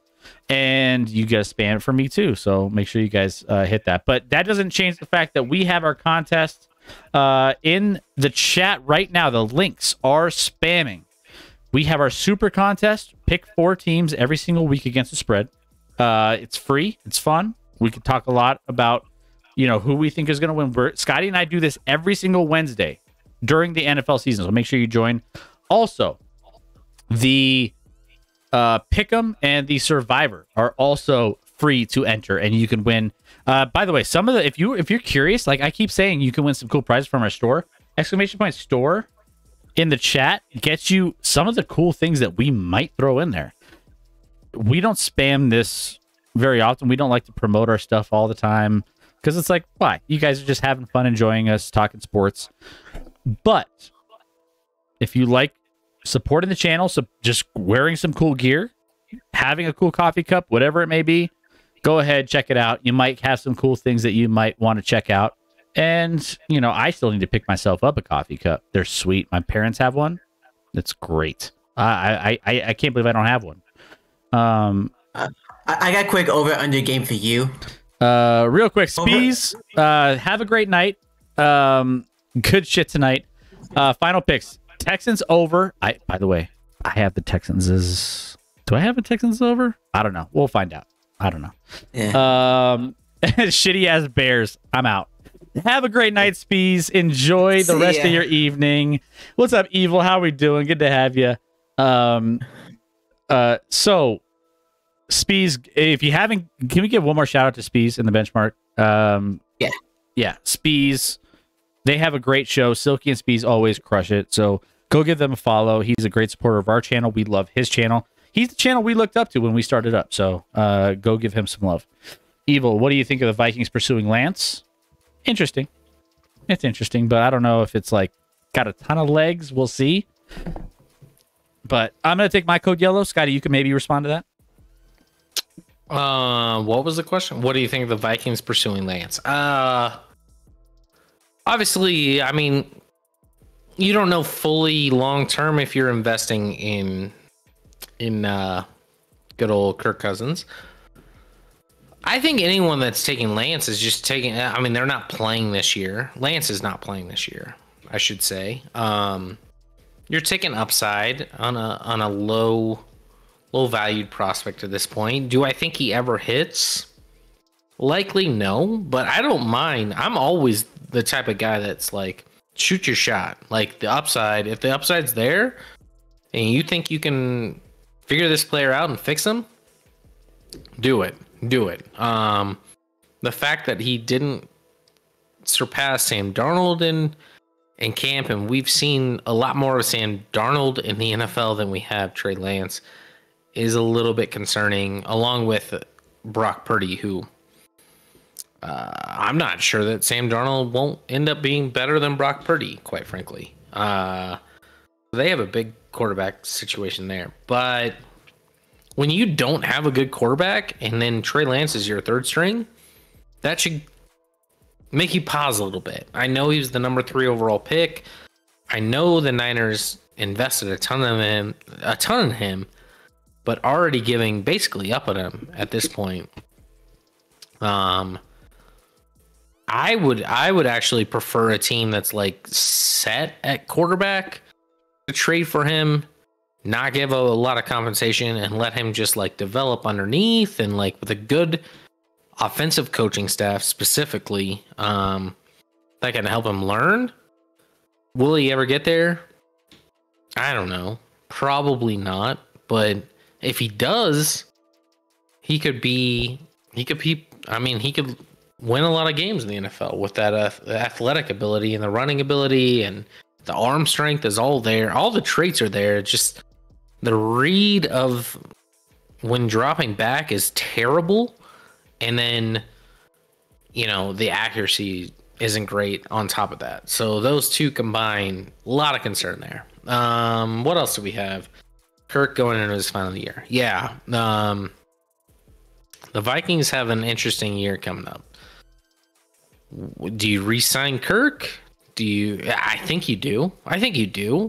You have an elite wide receiver in Jay Jettas. You have, one of the best tight ends in Hawkinson. You just drafted a first round wide receiver. You're not going to abandon your quarterback at that point. So I think they'll re-sign Kirk Cousins. Hopefully they can get him to fall under like the Daniel Jones tree of like roughly $40 million a year, which sounds insane, but that's what Daniel Jones got. If they can put him in that picture, that would be probably a pretty good deal for the Vikings. I would think they're not looking to reset with the weapons they have on that side of the ball. You can't just try and find a new quarterback at that point.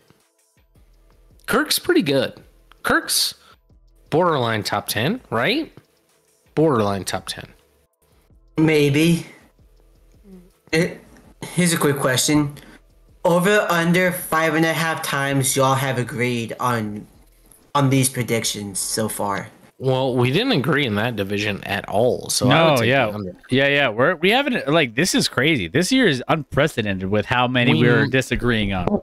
We're either at 5 or 6, which is why you are at 6. It was the over. Yeah. I thought the other 3 we split 2 and 2. So that's why I thought we might be at 6. All right. Well, let's dive into the AFC East. We got the Bills, Dolphins, Jets, Patriots. Bills 10.5, Dolphins 9.5, Jets 9.5, and Patriots 7.5. I think I went with the Washington, so you're up on the Bills, Scotty. What do you think? Over under 10.5 wins for the Buffalo Bills. The Bills were everyone's darling last year. True. Preseason. They were everyone's pick to win it all. They were my Super Bowl pick to play the Rams. Weirdly, this offseason, like, they've got a ton of hate. There's like, reportedly, like, players are mad at other players. There's controversy. They're not, not, a team, not connected, not getting along. I'm taking the under.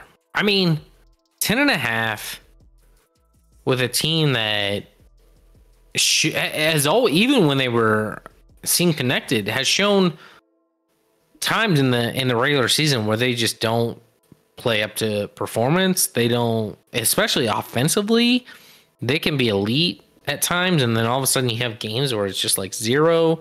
You have the weird offseason with Stephon Diggs. Whatever that is, I don't know. I do like James Cook. That's what's weird about it. But the defense continues to just get older and older, which I don't think helps them in a division that's the best. This is the best the AFC East has been in 25 years, Chris. This is the best the AFC East has been top to bottom in 25 years. So it's on paper, the toughest division and probably all of football. Dolphins are going to be really good. Everyone thinks, imagine the Jets should be pretty good with a great defense that adds Aaron Rodgers at quarterback, which was their biggest issue. And the Patriots, who have Bill Belichick. So winning 11 games is no small feat. I'm taking the under on the Bills. Yeah, I think for me, this is kind of, it's not a super strong feeling, but I do, if I was going back and forth on this one, if I had to lean one way, we're going opposite here, Scotty. I'm going the over if I'm leaning one way. Like the Bills had no problem getting to 13 wins last year and finishing second in both points scored and points allowed while playing a first place schedule, right? Like that's even with losing a canceled game due to the Damar Hamlin injury. So that being said, I think playing their 3 toughest games, Chiefs, Bengals, Eagles on the road, it's not helpful at all. I don't think that's helping this team to get to that over 10.5, but they could get to 11 wins even if they go 1-3 in those 4 games. So I'm just seeing, man, can they get to 11 wins? I can envision this team being decently coached, one of the top quarterbacks in the what do we say? Coaches and quarterback combo is one of the things that gets you wins in this league. Can they get to 11 wins with that? Sure. So it's not a strong feeling, but I feel like the over slightly. Do they get to 11? Sure. Yes, I'll take the over. Let me just break down the road schedule. They're at Washington, or at New York Jets to start, at Washington, at New England, at Cincy, at Philly, at KC, at the Chargers, and at Miami. Chargers isn't a home game. Chargers isn't that for the Chargers. That's not a home game for them. Yes, it is. Chargers don't have home games. Do they? It is. They do when they're playing Miami, who has to travel across the country to play them. Then yes, they do. And it's on a short week. It's on a Saturday. That's a huge disadvantage to Miami, actually. I know that there's no fan base for the Chargers, but like when you're playing a cross-country opponent with travel and it's on a short week, yeah, that's a huge deal. No, they're in trouble. They're in trouble. DG, Rick, you're recording these picks, right? These guys aren't agreeing anywhere. Yeah. Yeah. Well, I don't know if we've agreed in like a month. This is a complete opposite. Last year we were like 90% agreeant. When I said under on the Bills, I was 95% sure you were going to agree with me. But you did not. No, I did not. I did not. I feel like they're going to be in that mix. All right. So just for the record, the last team you agreed on was the Packers. Okay. Well, then we love the Packers, right? I mean, but yeah, I mean, you're going to agree on this, right? Don't tell Milwaukee's. I mean, you're going to agree on this, right? We both have to take the under just on the precipice that the Rec loves the Dolphins. Rec, do you love the Dolphins this year? Yeah. By the way, Evil Tua. I mean, 9.5. That's such a small number. Tua. By the way, Evil in the chat. Tua is softer than a summer breeze and will be out for a season. Did you see the Ryan Clark kind of called out Tua for being fat, and then Tua in his presser today was kind of like, "Dude, chill out. That's not cool." Kind of in that regard. Did you see that? I didn't see that. Was that today? I think yesterday. Tua's response might have been yesterday or today. I'm not sure. Yeah, Tua took the Will Smith approach. He didn't hold back. He was just kind of like, if I'm a pretty passive guy, that's, I come from, that's kind of my heritage, but if we have to go after it, and he's kind of like, keep my name out of your mouth, when Ryan Clark was calling out his weight for sure. Yeah. Am I Although first? With that, we might have to. Sorry. No, go ahead. What are you saying, Rick? I was gonna say, although with that, we might have to wait on Ryan Clark's response. I mean, I don't know. I'm hearing about all this right now, so I didn't catch all the drama, all the tea. So that's new to me. So what the Dolphins finished with 9 wins. 9 wins last season, right? With all the issues, a lot of issues. You had Tua, who had multiple concussions. You had all the storylines. You had you still have one of the best wide receiver cores in the NFL. So you have that. You have some running game. You have a new defense that should be much better this year with Vic Fangio. And I think that gets a little bit better. They play an easier slate of offenses outside of this division that I think could be potentially helpful for them. They want, given off what they played last year and some of the upgrades they made and some of the team, this is a hard one because all of it depends on the health of Tua, Jalen Waddle, and Tyreek Hill. They have zero depth behind those three. Zero. Well, those guys are, 2 of the 3 are pretty damn good. They're pretty good. So if you're going to take the over, you're gambling on the fact that those guys are going to stay healthy over the course of a season. Mm-hmm. I do a little bit more than gamble on that. Are they going to gamble that? Am I going to gamble that they're going to stay healthy for a majority of the season? I'm going to. I'm going to take the over on 9.5. I think that this, if I'm going to, I'm going to take at least double-digit wins for the Dolphins. This is a great division. I know they're going to be playing against some tough teams. I think the Jets may be a little overinflated. I think the Patriots aren't very good, but we'll talk about them here in a second, whether or not I feel like they can get to 8 wins or not. But based off of the talent and the upgrades, especially on the defensive side, I think Vic Fangio is one of the better defensive coordinators in the league. And I think he gets the most out of this defense. Regardless of if they have injuries and stuff, I think he can figure it out. They can be competitive in games. I think they get to at least double digits. I want to take the under so badly on the Dolphins. But you're not. I think everyone's betting the over. I think they love the line is minus 110. McDaniels is like super entertaining in like a presser. You have an elite wide receiving core. You have a defense on paper. I mean, did you say Jalen Ramsey, Chris? I didn't mention Jalen Ramsey's name. I just said Tua, Waddle, and Tyreek staying healthy. I was worried that I don't think Ramsey plays this year. Unfortunately, he got hurt and probably ain't playing. The defense has a lot of big names on paper. Whether they hold it up to that, I don't know. I'm going to take the over. I'm sorry, the over.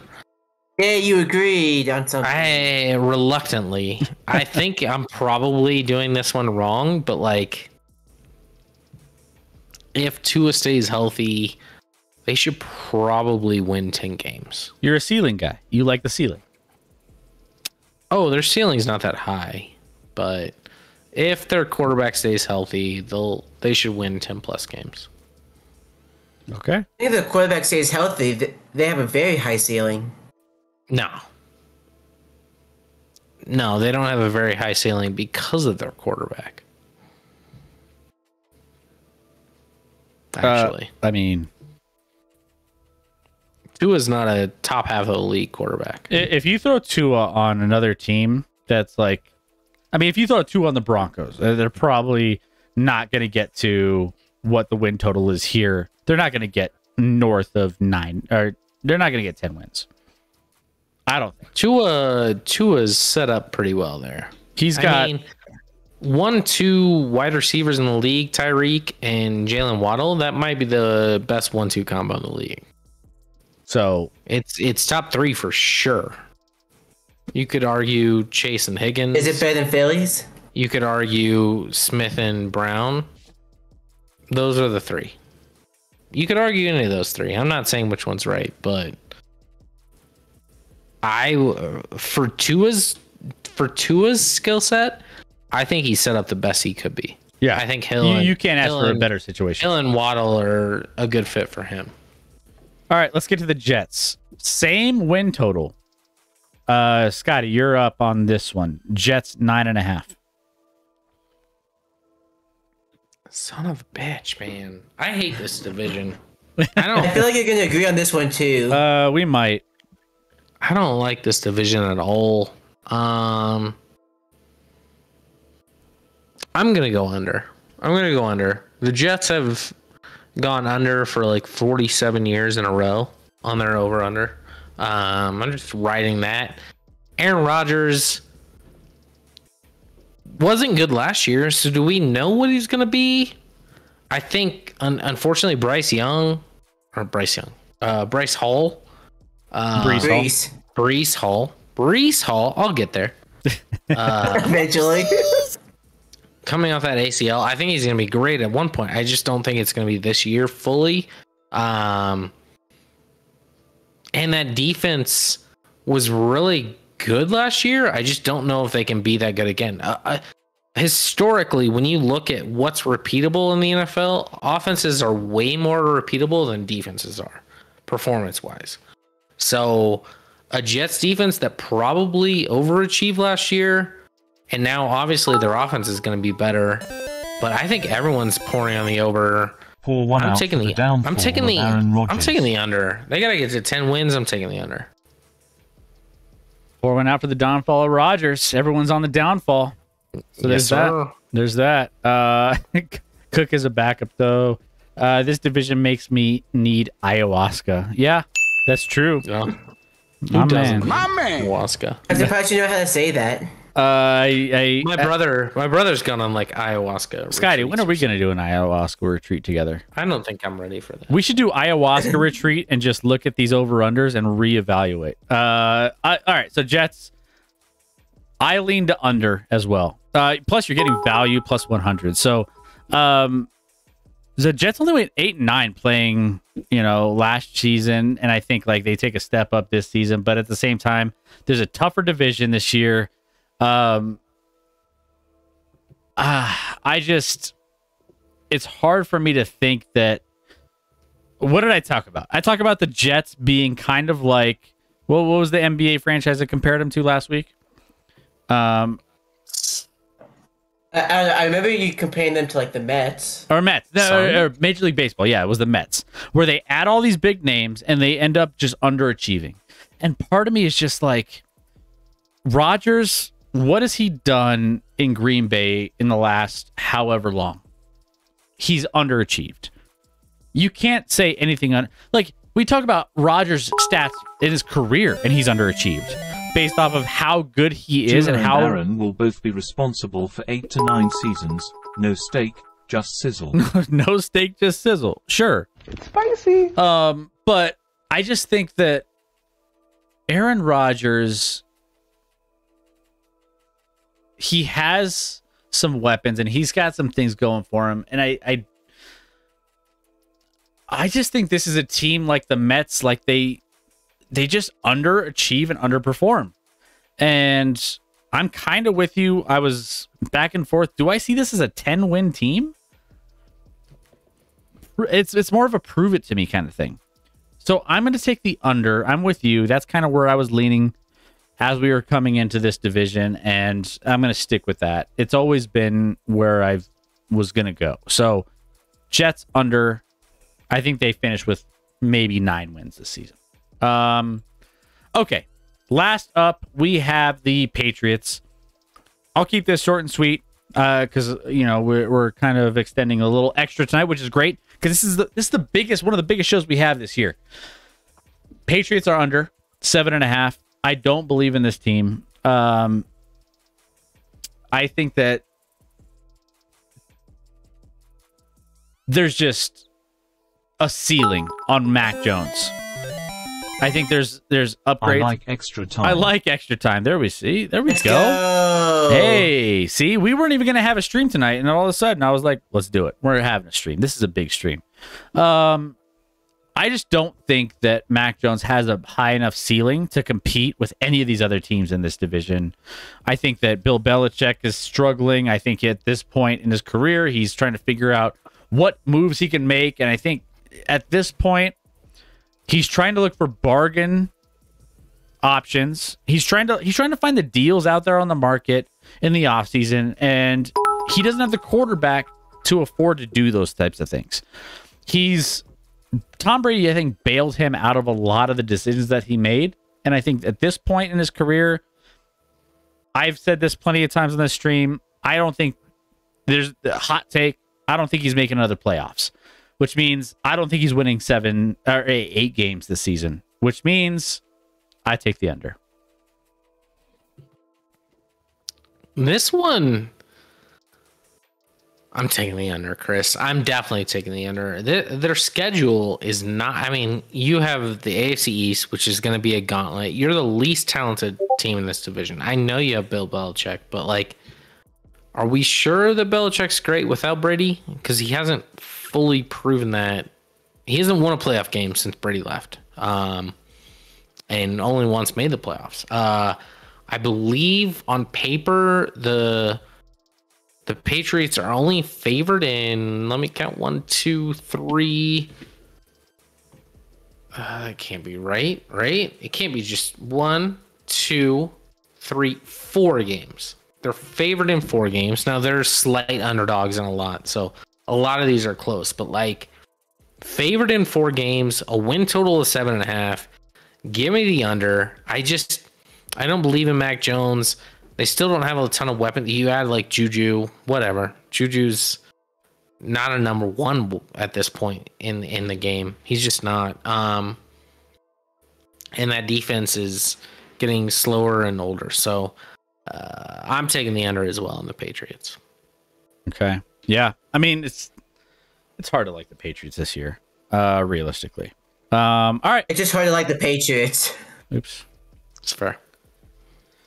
All right. Oh, great. I don't even have the right. Don't worry about the AFC North, AFC South, whatever. Don't worry about it.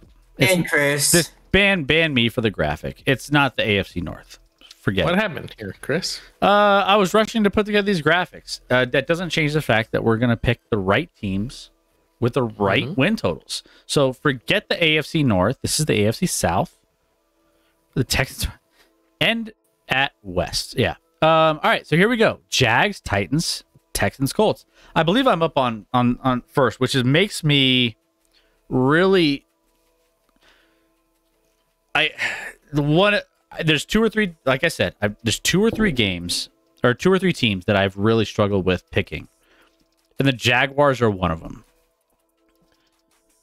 So I don't know how I feel about this as much confidence-wise as I probably should, because I can totally see the hype of the Jaguars being over and getting to 10 wins and everything else. But at the same time, I know that there's that hype. So the perception is different here with this one.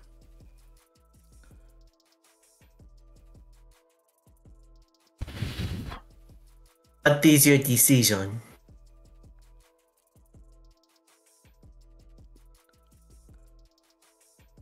I think this gets to be a 10-win team. So I'll take the over. Like, I don't love it, though.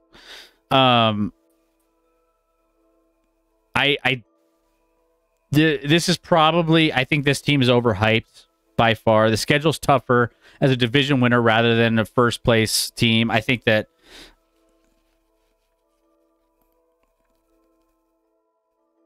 the fact that they're in such a bad division in the AFC South helps them to get more hype. But they're being treated at the very least, they're going to get 4 wins. Get 4 wins in the division. I worry about the offensive line. I worry about the defense, which shouldn't be as mediocre up front as considering as the. This is one of the toughest over unders I picked. I don't love it, but I'll take the over. I think they maybe get to 10 wins in a bad division, playing some bad teams. Trevor Lawrence. Justin Herbert, Trevor Lawrence. Combination of the both would be great. I think that there's a lot of hype around him. Do I think he's going to live up to those expectations? Maybe. But I think he's got to prove it first. If I had a lean, it would be over 9.5. Yeah, Chris. I'm with you. I'm over 9.5, and it's more schedule related than anything. I think the Jaguars are hyped quite a bit, coming off a great, what was that, 5 or 6 games to end the year, and then a playoff run where they came back against the Chargers and competed against the Chiefs in the playoffs. So you have an up and coming team. You add Calvin Ridley. It's sexy on paper. You have a good coach. You have a good offense, an up and coming defense, and a division that just sucks. This division sucks on paper, Chris, at least. I'm more going over because of the division than anything else. I think this team maybe doesn't look as great or as smooth as people are expecting, but I still, with that said, think they win. I think they go 5-1 in this division. That's very easy to happen. And then you just got to get to 10 wins after that. Yeah, and you're playing the NFC South, so that's going to be at least a couple. You go 5-1 there. You just have to go, what is that, 5-6 after that. So NFC South as well. So you have an easy schedule through and through. I don't know. I think this team is going to struggle growing based off of last year and being as good, but they're going to win this division. They're going to win 10 plus games, and they're going to be in the playoffs.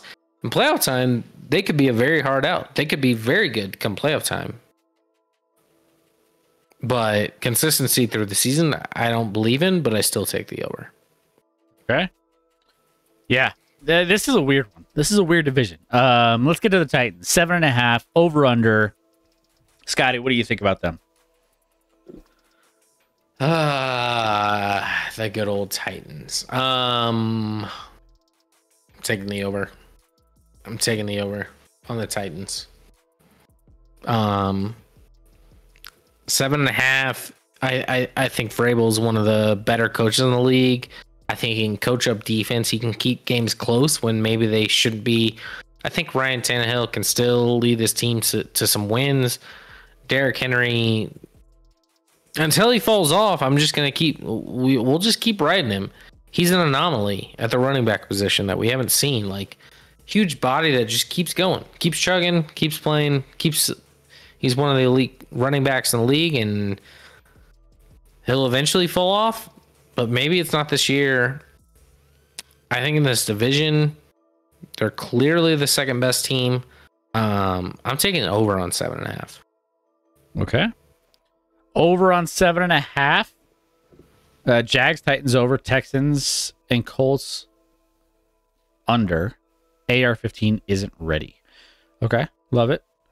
All right, so yeah, Titans. I mean, all right.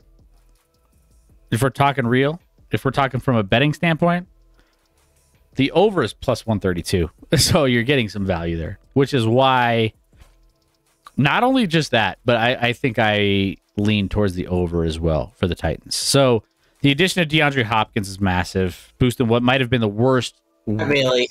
Might have been the worst and weakest group of pass catchers in the league. Tennessee defense could be better than anticipated, anchored by Jeffrey Simmons and now healthy Harold Landry up front. I think that the defense steps up. They're well coached. We've talked about the coaching.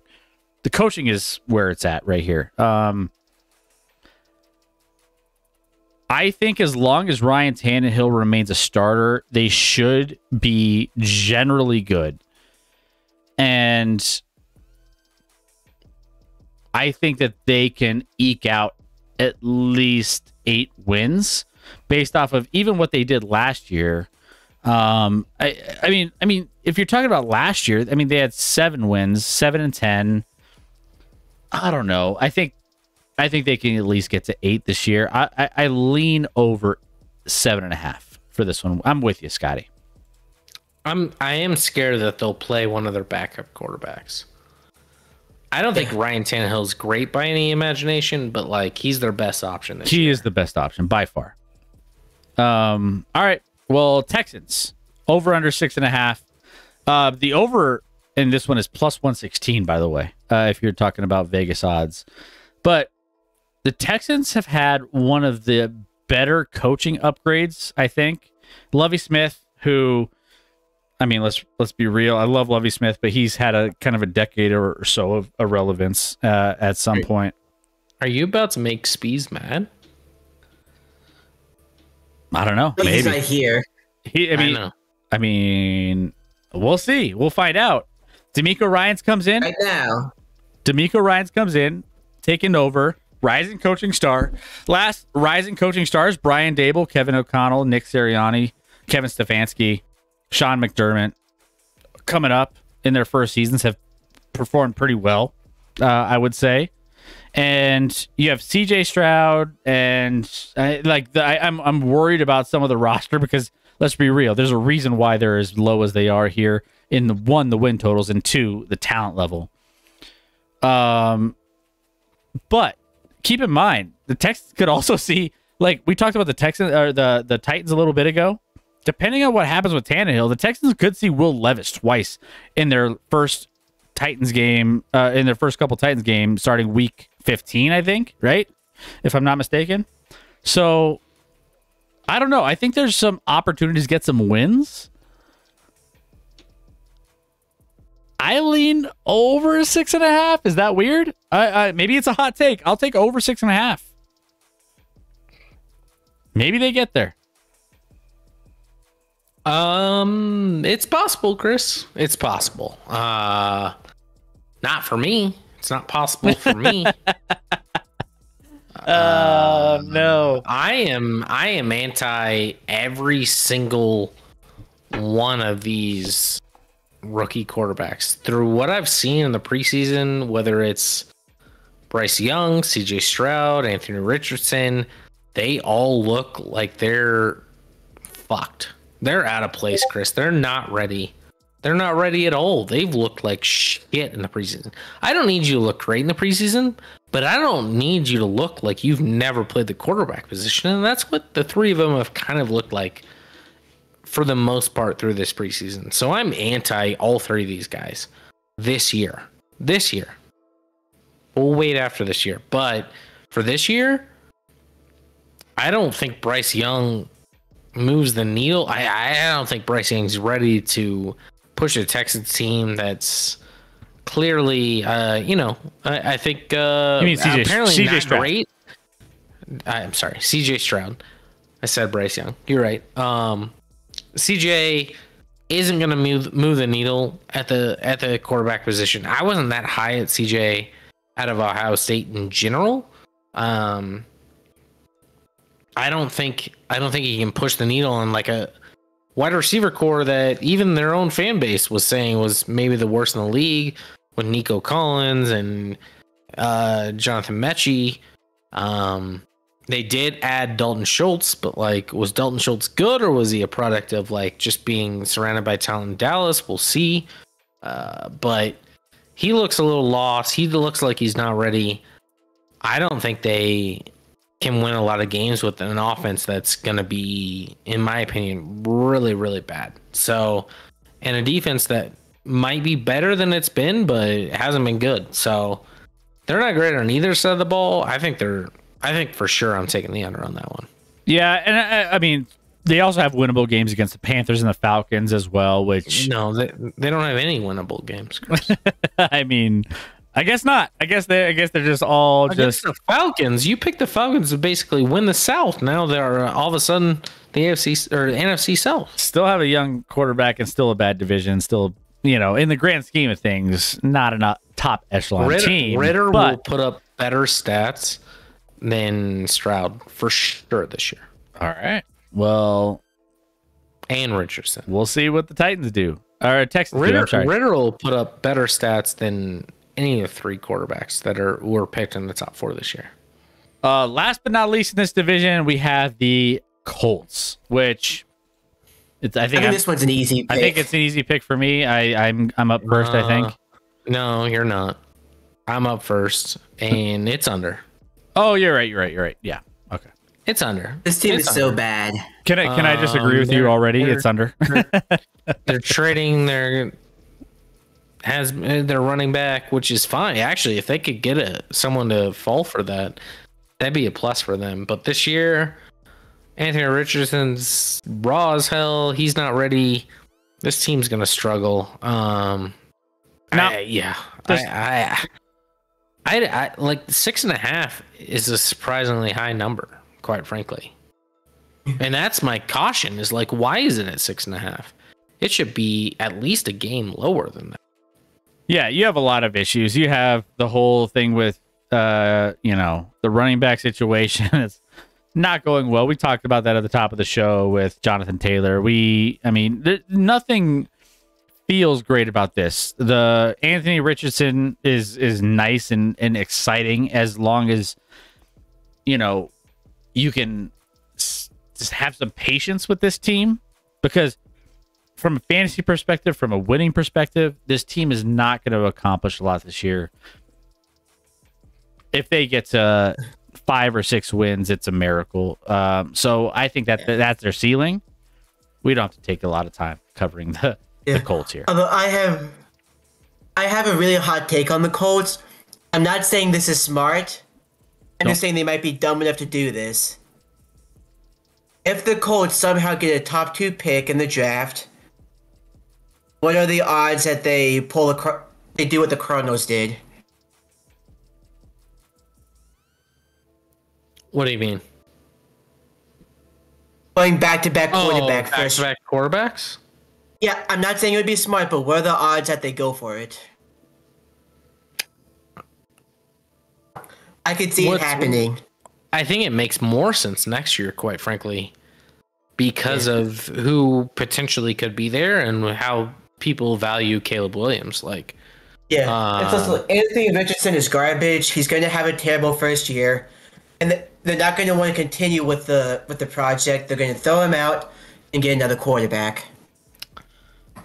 Could be, and I don't think they'd be wrong, even if they only get I think they could still get at least a second rounder, if not a late first for Anthony Richardson, even if he's bad next year, because I think everyone views him as raw, but they could still probably get value after a year, unlike Josh Rosen in Arizona, who I think, they kind of got value based off of he was dog shit for forever. They got a second for him, and he didn't have at least the athletic profile. He was talked about in that draft he was in as the most seasoned quarterback and the most NFL ready, and he was not, nor has ever been. All right, so I mean obviously I swapped the AFC North and AFC South, so just don't worry about it. Don't worry about the graphics. That's just how it That's just how this panned out. It's the attention to detail, right? That doesn't change the fact that we have the Bengals at 11.5, the Ravens at 10.5, the Browns at 9.5, and the Steelers at 8.5. Which, by the way, Rec has the Steelers over 13.5, or no, 12.5. I thought it was 15. Yeah, he has. I think Rec. Did you have him at over? It was over 12.5. Well, the bet that Scotty made was 10.5. I could see them. Love it. You love it. Yeah, why wouldn't I love it? I mean, Vegas has them at 8.5. I can't wait. Not to love. I can't wait to get to the Steelers. But all right, let's start. Do I have the Bengals first? Is that where we're at? Yes, you do. Okay. 11.5. 11.5. Bengals have one of the better wide receiver cores. They enter the season as the best teams, one of the best teams in football, top to bottom in the AFC. Continuity at coach, great young nucleus on offense. O-line continues to add to the talent. Orlando Brown, left tackle, added. A lot of good things to be excited about. 11-6 season, I think would be a disappointment for this team. I'm taking the under 11.5. You think they disappoint? That was so weird. Everything you just said was talking about over, and then you took the under. Yeah. That being said, that caught me off guard too. That being said, I'm taking the under. You think they disappoint? I think they disappoint. I think the expectations are high. I think that there's a lot of pressure on this team to succeed in this next season. And I think that there's some issues with some Joe Burrow calf issues going into the season. So, like, how many games is he going to miss? I'm gambling on the fact that he's going to play as many. And even if he plays at every single game, they still have to get to 12 wins. And you still have an injury going into the season. Quarterback is the biggest position. I just think that there's a lot of things to go 12-4.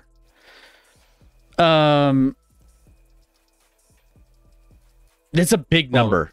They could also go 12-5, just to be clear. Well, yeah. That's actually what I have them going at. Yeah. Which means you're going to pick the under.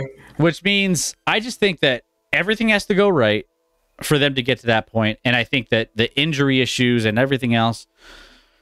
Do I think this is a very good team and I think they're going to be in the playoffs? Sure. Do I think I think maybe they get to 11 wins. Do I think they get to 12? Maybe not. I lean under for the Bengals. Huh? I thought the whole time you were talking, okay. I thought for sure you were taking the over here. There's a lot to love about this team, and I think there's a little bit of hype around that aspect. But the fact that what they've accomplished and what their team is, I just think that, yeah. Sorry. I just... yeah. To be clear, I wanted you to take the over. Yeah. Because I'm on the under. Yeah. So you're with me. You're with me. I am with you. This team's arrogant. They're cocky. They haven't done actually anything. They made a Super Bowl, but they talk the talk. They don't necessarily fully walk the walk. They're really good. Don't get me wrong, but you talked about like Joe Burrow again is not going to have a preseason, basically, to get acclimated. They might lose some games early on that they probably should win. This division is going to be a gauntlet. It's not going to be easy for them. I just think 12 is a big number for it. I really think they're probably closer to 10 or 11. And so I'm on the under for sure. Let's see. What else do we have?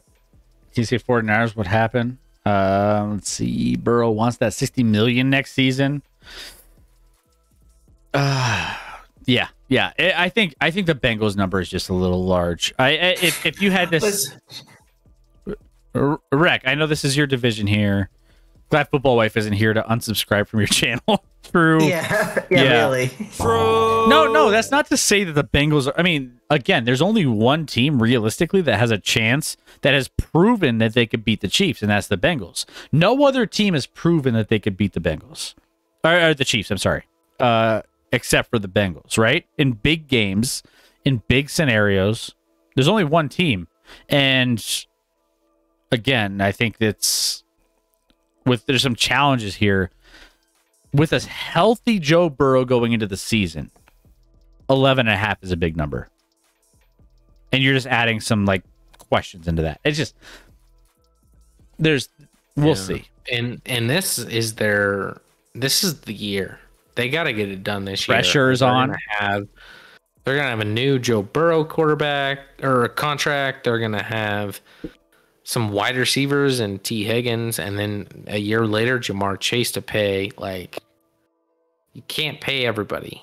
Right now, everyone's on a rookie deal and everything's fine and dandy. But since he's known historically for having maybe the cheapest ownership in football, they got to win this year. So maybe they play out of their mind because knowing that, but I don't know if players see that. I don't know if players see that as much as like fans or people that follow the game a little more do. Let's get to the Ravens. What do you think? Yeah, what do you think about the Ravens, Chris? Is it my turn? No, yeah, it's my turn. Yes. Yeah. Fuck the Ratbirds. So Rex all down on the Ratbirds. Now I want to like take you guys through a roller coaster journey of who I think. I'm just gonna hit you straight with it. I'm gonna lean over because this team is a regular season win juggernaut. Like they just win regular season games. This is part of what they do. So that being so you got the Bengals. At the Bengals under and the Ravens over. So you think Baltimore wins the division? I think that they're gonna finish around maybe 10 or 11 wins. I mean, Bengals could. I mean, realistically, finish under. Ravens could finish over. I don't know. Maybe they're in that range of wins. I don't know. We'll find out. But new offensive coordinator who will prioritize trying to fix that offense and try to figure out how they can get the most out of the Ravens offense with just a division that Lamar Jackson, I feel like, can navigate the regular season. That's not an issue. We've talked about this on end, that the fact that he can navigate the regular season. They have a manageable schedule facing the AFC South, NFC West, which, I mean, I think there's a couple teams in the NFC West that probably aren't going to be competitive. There's a couple that are, but they can get some wins out of there. Getting back to 10 wins should be the baseline for them. So I think that's like the bare minimum. If they get under 10 wins, I think it's almost kind of a bad season for the Ravens. But it's a lean. It's not like a lock. It's not like I feel great about this pick. I think they could get to 11 wins. And I think they compete for the top of the division with this, with a good coach, and they can elevate the quarterback position based off of the additions they made on the offensive coordinator role and some of the areas they've added on offense. But the postseason is a different story. Postseason, I don't believe in the Ravens at all. It's just, this is such a good regular season team. So that being said, minus 102, I'll take the lean on the Ravens over to get to 11. I feel like you just listen to me on the Ravens long enough, Chris. You're just like, yeah, they don't produce, but they do in the regular season. I'm on the over on the Ravens as well. Lamar's 45-16 in the regular season. Dude wins games. Pretty good. In the regular season. Doesn't win postseason games. I think he's maybe got one win, and that one wasn't because of Lamar. That was more of the defense and a low-scoring game. So I just think this team, if Lamar is healthy, where, they were number one for a stretch in the AFC, I think, early on last year before Lamar got hurt, even record-wise. He doesn't play. If Lamar stays healthy, this team will definitely eclipse that over-under number of 10.5. They'll win 11 games if Lamar stays healthy for sure. I love Zay Flowers. Zay Flowers is going to be a difference maker for Lamar. Lamar loves to throw the middle of the field. He's more of a slot guy. He can get open quickly and fast, shifty. He's perfect along with Mark Andrews, who also wasn't fully healthy last year. And they still won a decent amount of games with Mark Andrews not healthy and Lamar Jackson not healthy. They had Zay Flowers in the first round, the wide receiver spot, to go along with a defense that's always pretty good under John Harbaugh. So, Rec, you said earlier, you're like, oh, so you're picking. Yeah, no, I think the Ravens win this division. Wow. There it is. See, I just think the Ravens they find ways to win games in the regular season. Ravens are going to win for the memory of Michael Orr. Yeah. To be clear, they'll lose in the postseason. True. Yeah, they're not going to get anywhere. It's just they're like the Chargers of this division. That's just how they roll. Ravens. You talked about Michael Orr, but he's like, eat that, Sandra. Sandra's like, I ate a lot of things after I got paid. And I think she got like an Oscar for that performance, didn't she? She got something. Which is so weird. Why are people mad? And I think Cuban's being obviously. Yeah. Yeah, he's joking. Like, why are people mad at Sandra Bullock? It's so bizarre. It's so weird.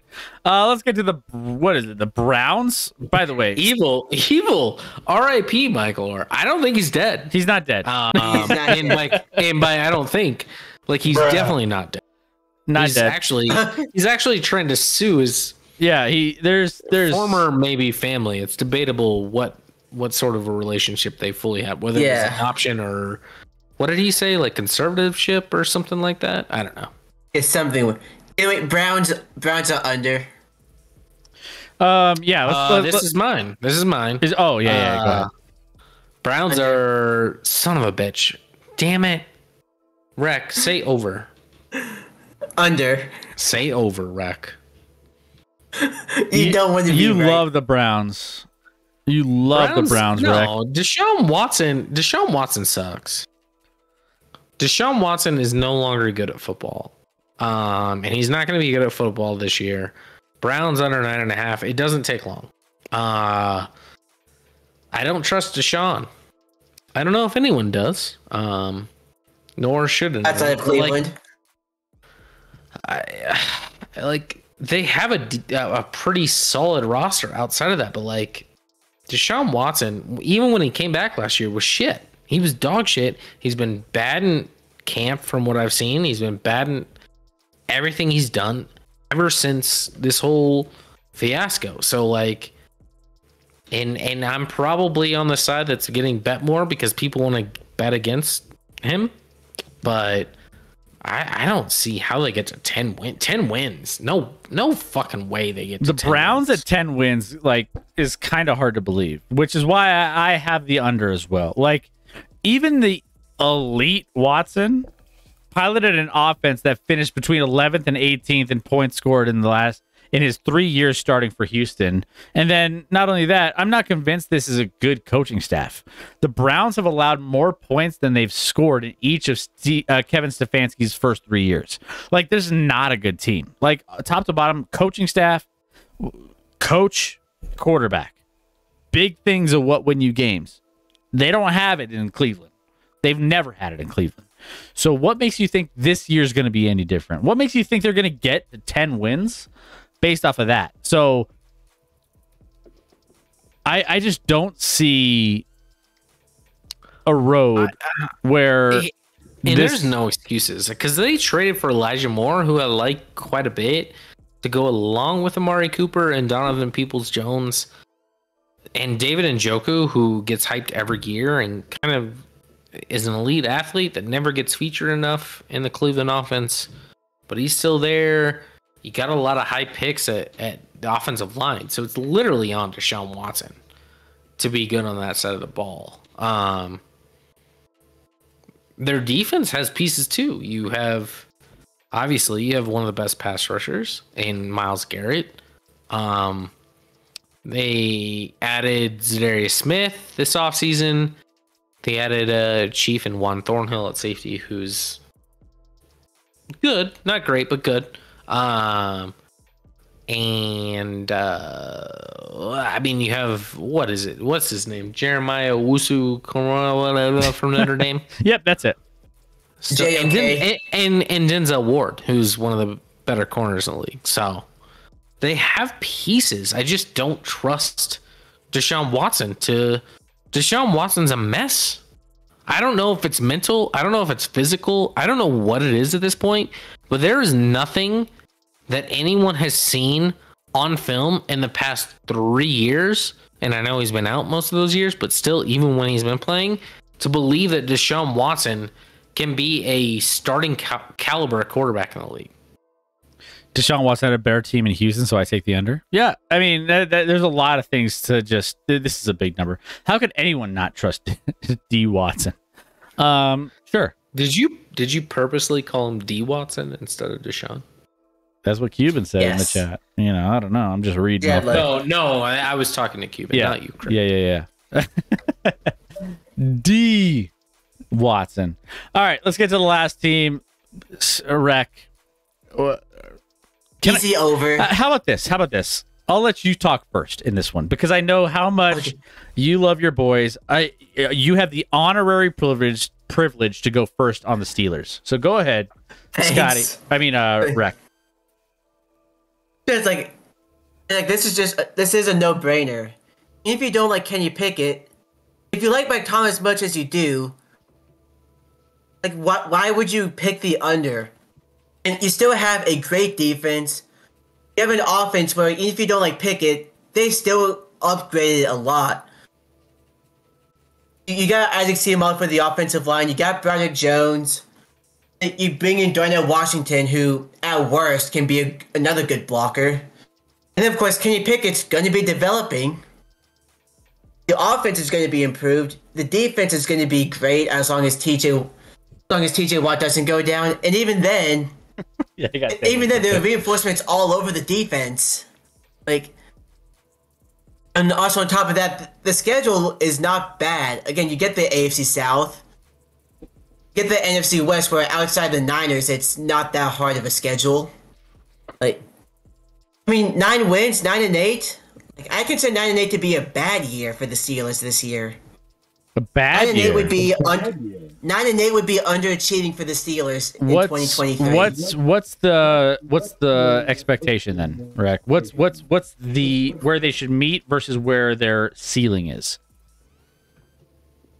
Their ceiling is.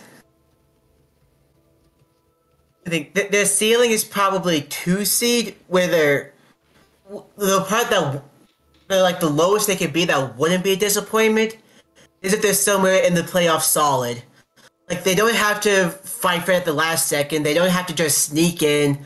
They're in the playoffs and they're confirmed a couple weeks before the season ends. So best case scenario, where do you got them? Best case scenario, 2 seed. Okay. Am I first, Scotty, on this one? You are. This is like the worst team that I had to decide between. Because this is literally I think the line is right where it should be. Because I could see this team being a barely 9-win team, and somehow creeping into 9 wins. And it's just Kenny Pickett.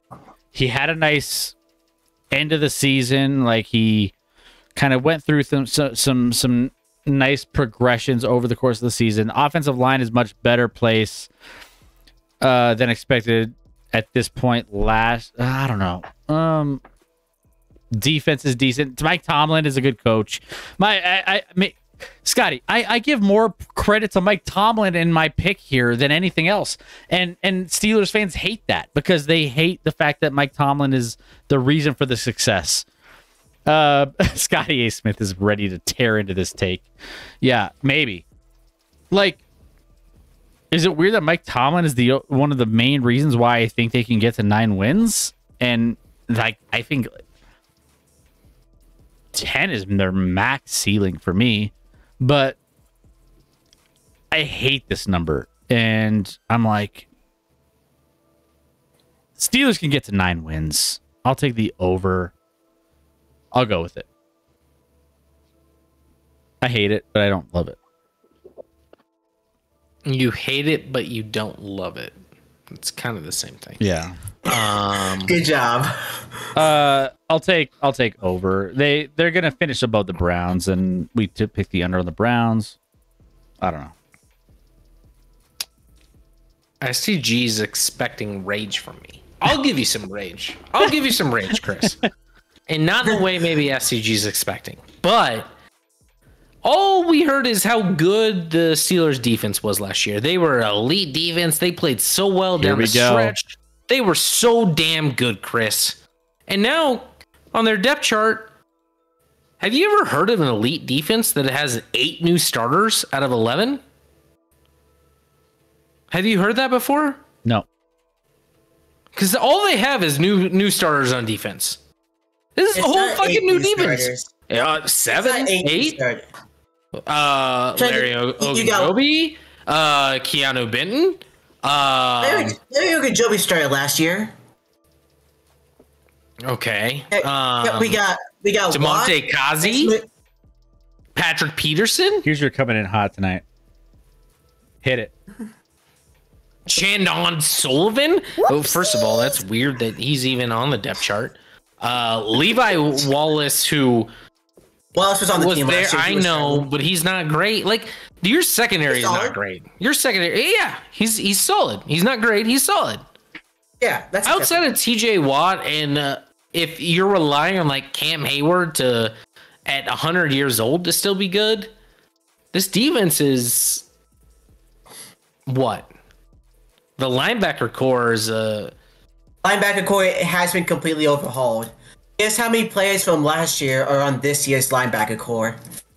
So, but all you talked about was how good the defense was last year, and they overhauled the defense.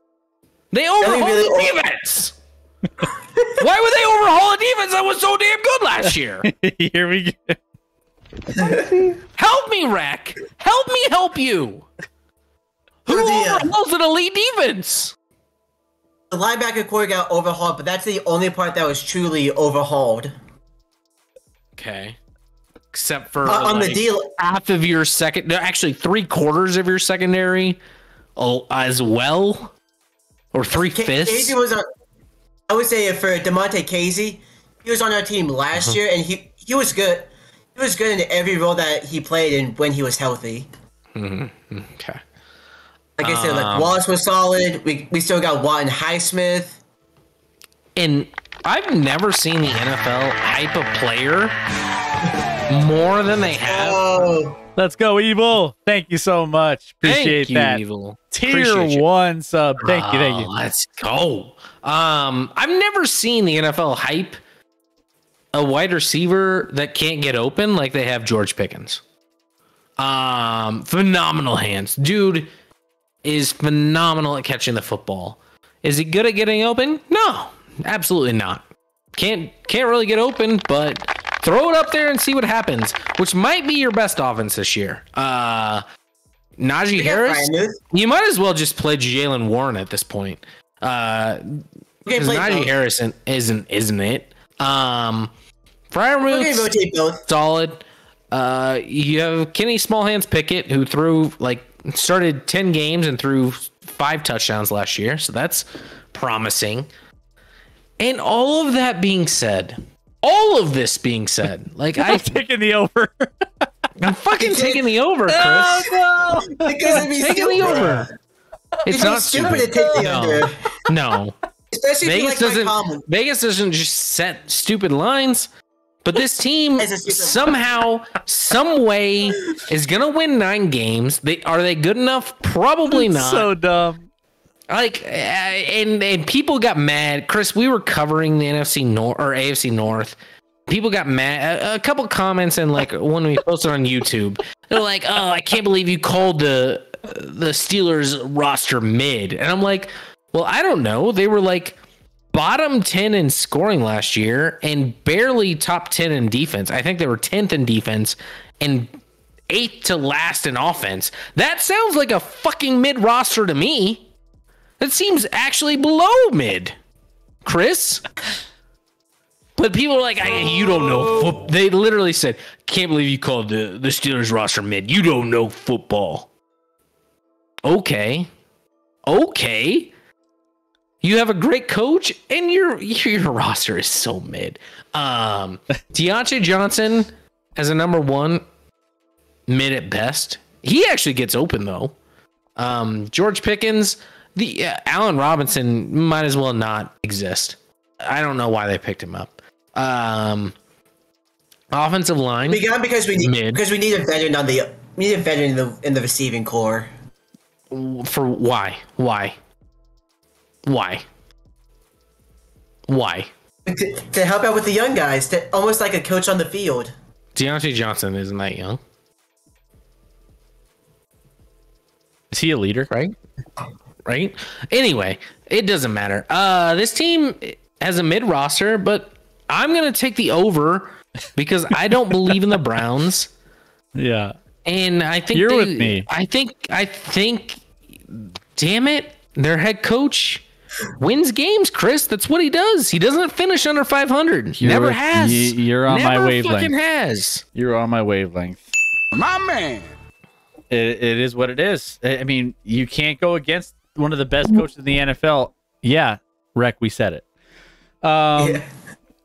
So take that, put that in your pipe and smoke it, as Michael Malone would say. All right. Well, there you go. Steelers are getting double-digit wins. Just your team is mid. Like I said, that's taking the quarterback out of the equation. If you're taking the quarterback out of the equation, this is a. No, it's not. Your best player on defense outside of TJ Watt is a safety. Safety is irrelevant in the NFL almost.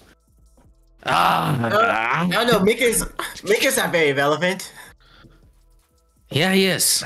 We're getting some fire. If he plays Patrick Mahomes, I promise you, Minka will be irrelevant that game. I promise you. Against a good quarterback, Minka is irrelevant. I don't know. He's pretty relevant against Joe Burrow. Had a pick six against an elite quarterback like Patrick Mahomes, he's irrelevant. So Joe Burrow is not an elite quarterback. Speaking of Patrick Mahomes, let's get to the AFC West. Is this the last division? Are we at the last division? Finally, yes. We made it. Yes, this is the last division. Yes. This has been a marathon show. We're gonna close this out for you guys. By the way, we still have a lot of you guys in here. All you guys who are new to the channel, Cuban's still hanging on. Everyone's still Carmageddon. Everyone's rolling in, guys. You guys are crushing right now. They're gonna hit the over. By the way, and they don't deserve Tomlin, quite frankly. I put with fans like Rec. You don't deserve him. I mean, I take Ben Johnson as my head coach. Who? Ben Johnson, Lions offensive coordinator. I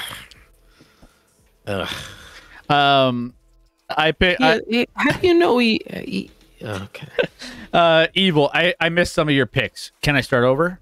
Can we start over? No, we cannot. We're gonna post all these to YouTube, and you better go check them out because we are in Discord. That too. Yeah, all of it's gonna be there too. So make sure you go. By the way, our contest, Survivor, Super Contest, and Pick'em are all in the chat. Make sure you join in. It's free. So even if you're watching on YouTube or if you're watching a replay of this, guys, go join in. It's a lot of fun. You can win free prizes. It's incredible. So make sure you join in and have a good time with us. All right, last division, AFC West. Scotty, you have the privilege, I believe. I start us off. Of starting us off with the Chiefs. Kansas City Chiefs at 11.5. Did you trademark the Kansas City as like the Ohio State University? Is it the? I mean, I could just say the premier team in the NFL and people would know what I'm talking about. Or the premier sports show on Twitch. Or the premier... No, exactly. you missed it, Rick. The premier sports show on the internet. Yeah, not just on Twitch. Get out of here, Rick. The internet. Get it right, Rick. I'll keep the Chiefs short and sweet, Chris. Mahomes has been a starter. Mahomes has been a starter for 5 years. They've never not won 12 games. And 3 of those 5 years, they only played 16 games. So I'll let you decide what you're going to do. But I'm going to go ahead and take the over on the Chiefs, Chris, because that's what they do. They win football games. All right. You're so confident about the Chiefs. You feel so good about the Chiefs. Chris, think they're just gonna... You're taking the over, and you damn well know you are. It's my best bet. Take the over. It is by far. It's my best bet. To take the over on 11.5. The Chiefs have answered the questions about offense, regardless of what the defense looks like. The offense is always going to thrive. You have the best quarterback in the NFL. Even though the schedule is brutal this year from the opponent and rest perspective, I don't think it matters with this Chiefs team. I don't think it matters. This team should get to 12 wins easily. I mean, honestly, I think the over-under total for this team should probably be around like 12 and a half. Maybe it should be a game higher. Not more than 12 and a half, but it should be 12 and a half. I think it should be around 12 and a half. 12 and a half. Yeah. Like, I think that makes this a little bit more of a challenging pick because 11 and a half, the Chiefs, regardless of who's on the offense, who gets hurt, how many weapons they have, who the weapons are. We've talked about a fantasy perspective. It doesn't matter who they have. They just somehow produce and they somehow win games. And that's all because of Patrick Mahomes and Andy Reid, the combo that you need, the coach quarterback combo. So that being said, if this was 12 and a half, I would have a lot harder time picking this over under total, knowing that maybe they get to 11 wins, they can't get to 12. That's about it. Otherwise, they should get to 12 wins. There's no reason to tell me why they can't get to 12. Prove it to me. Tell me in the chat. Tell me in the comments. I don't see it. They won 12 games in a 16-game season with Alex Smith. Yeah. It's crazy. Wait, how'd that season end for them with Alex Smith? Well, first of all, this is a regular season thing, but also irrelevant. They're the defending Super Bowl champions. Are you talking trash on the defending Super Bowl champs? I mean, right now? I was just saying that was the team that got field goal to death by Pittsburgh. Cool. How'd that end for Pittsburgh? The next game, it ended, I believe. Yes, it did in the third round. Cool. Neat. No one remembers that, Rec. They remember Super Bowl wins. I mean, apparently Tyreek Hill remembers it because we've had 2 of the last 4 in Kansas City. Evil. This is easy. Chiefs and Chargers over. Broncos and Raiders under. I don't even think Sean Payton can fix Wilson. Sean Payton. Yeah. So what you got for the Chargers? Have you heard of Sean Payton, Chris? You know, he's kind of a guy. He's kind of a dude. Okay. He's kind of a guy. All right. So taking a step 2 games back, you have the Chargers, the most overrated team every single season going into the NFL season. Which is why you're going to take the over. Am I though? Am I? Yes. I'm leaning the under for the Chargers. Under 9.5. Now, do I expect that they might have some nice little plans set in place with Kellen Moore coming in, have a better, situation from a strategic and X's and O's standpoint? Sure. But does that change the fact that I still don't trust their wide receivers to stay healthy, and I still don't know if they can win the big games when they need to? That's also something that I continue to harp on. We talk about how we don't believe in how this team is overrated, how Herbert, I know Scotty said he's in the MVP mix. That doesn't translate to I'm going to win a ton of games this season. It could be, statistically. I believe it does, Chris. Statistically, he could have a great season. I mean, he's had statistically great seasons so far. How has that fared for him? So there's that. But I worry about the defense. It's less than some of his parts. It continues to struggle. I don't know if their defense can hang with the rest of the AFC. And I don't believe in Brandon Staley. I think 9.5 is the right number for this. And I think there's a decent chance that they could potentially get to double digits, but I just don't think that they're in a place where I think they're a really good coach away from really taking the next step. So but that's what they've been over the last 15 years. All right. Well, I'm going to keep jumping on the bandwagon of mediocrity and say I'm going to take the under 9.5. Yeah, the world loves hyping the Chargers, and we love fading the Chargers, Chris. Until now, for me. You love the Chargers this year. It's over. There's no way they don't win 10 games. There's no way this team doesn't win 10 games. A healthy Herbert, an offensive coordinator that knows what he's doing. They're going to play fast. They're going to score a shit ton of points. Stay healthy. I promise you. Not only do they have Keenan Allen, stay healthy, cool. You could say that about any team, Chris. Stay healthy. I think someone put in the chat if Mahomes is hurt, Blaine Gabbert doesn't win more than 6 games. 1, that's false, but 2, a lot of backup quarterbacks aren't going to win a lot of games for teams, except for Cooper. Okay, stop it. Shut up. Dude averages like $130 a game passing when he's starting. All right. I'm still of the mind that I think Herbert leads the league in passing yards this year. I think they put up a ton of points. I think their defense is good enough. There's a lot of health factors there, but they weren't healthy last year. Herbert wasn't healthy after like week 4. They lost their Rashawn Slater, who's like one of the best young left tackles in the league early on. They're always beat up, but Derwin James on the back end, you still have Khalil Mack, you still have, if Joey Bosa can actually stay healthy for a year, all the combos you have on that defensive end, this team can't not win 10 games, Chris. Can't not win 10 games. They're one of the most talented teams in the NFL on paper. We've said that. And I know, but they're winning 10 games. They ain't winning the division, Chris. Don't get me wrong, but they're winning 10 games. Give me the over. They were 10-7 last season. And they, with a lot going wrong. With a lot going wrong. So maybe you're right. Maybe you're right. Maybe you buy into the juice that the Chargers are going to turn the corner here this season. But I want to believe it when I see it.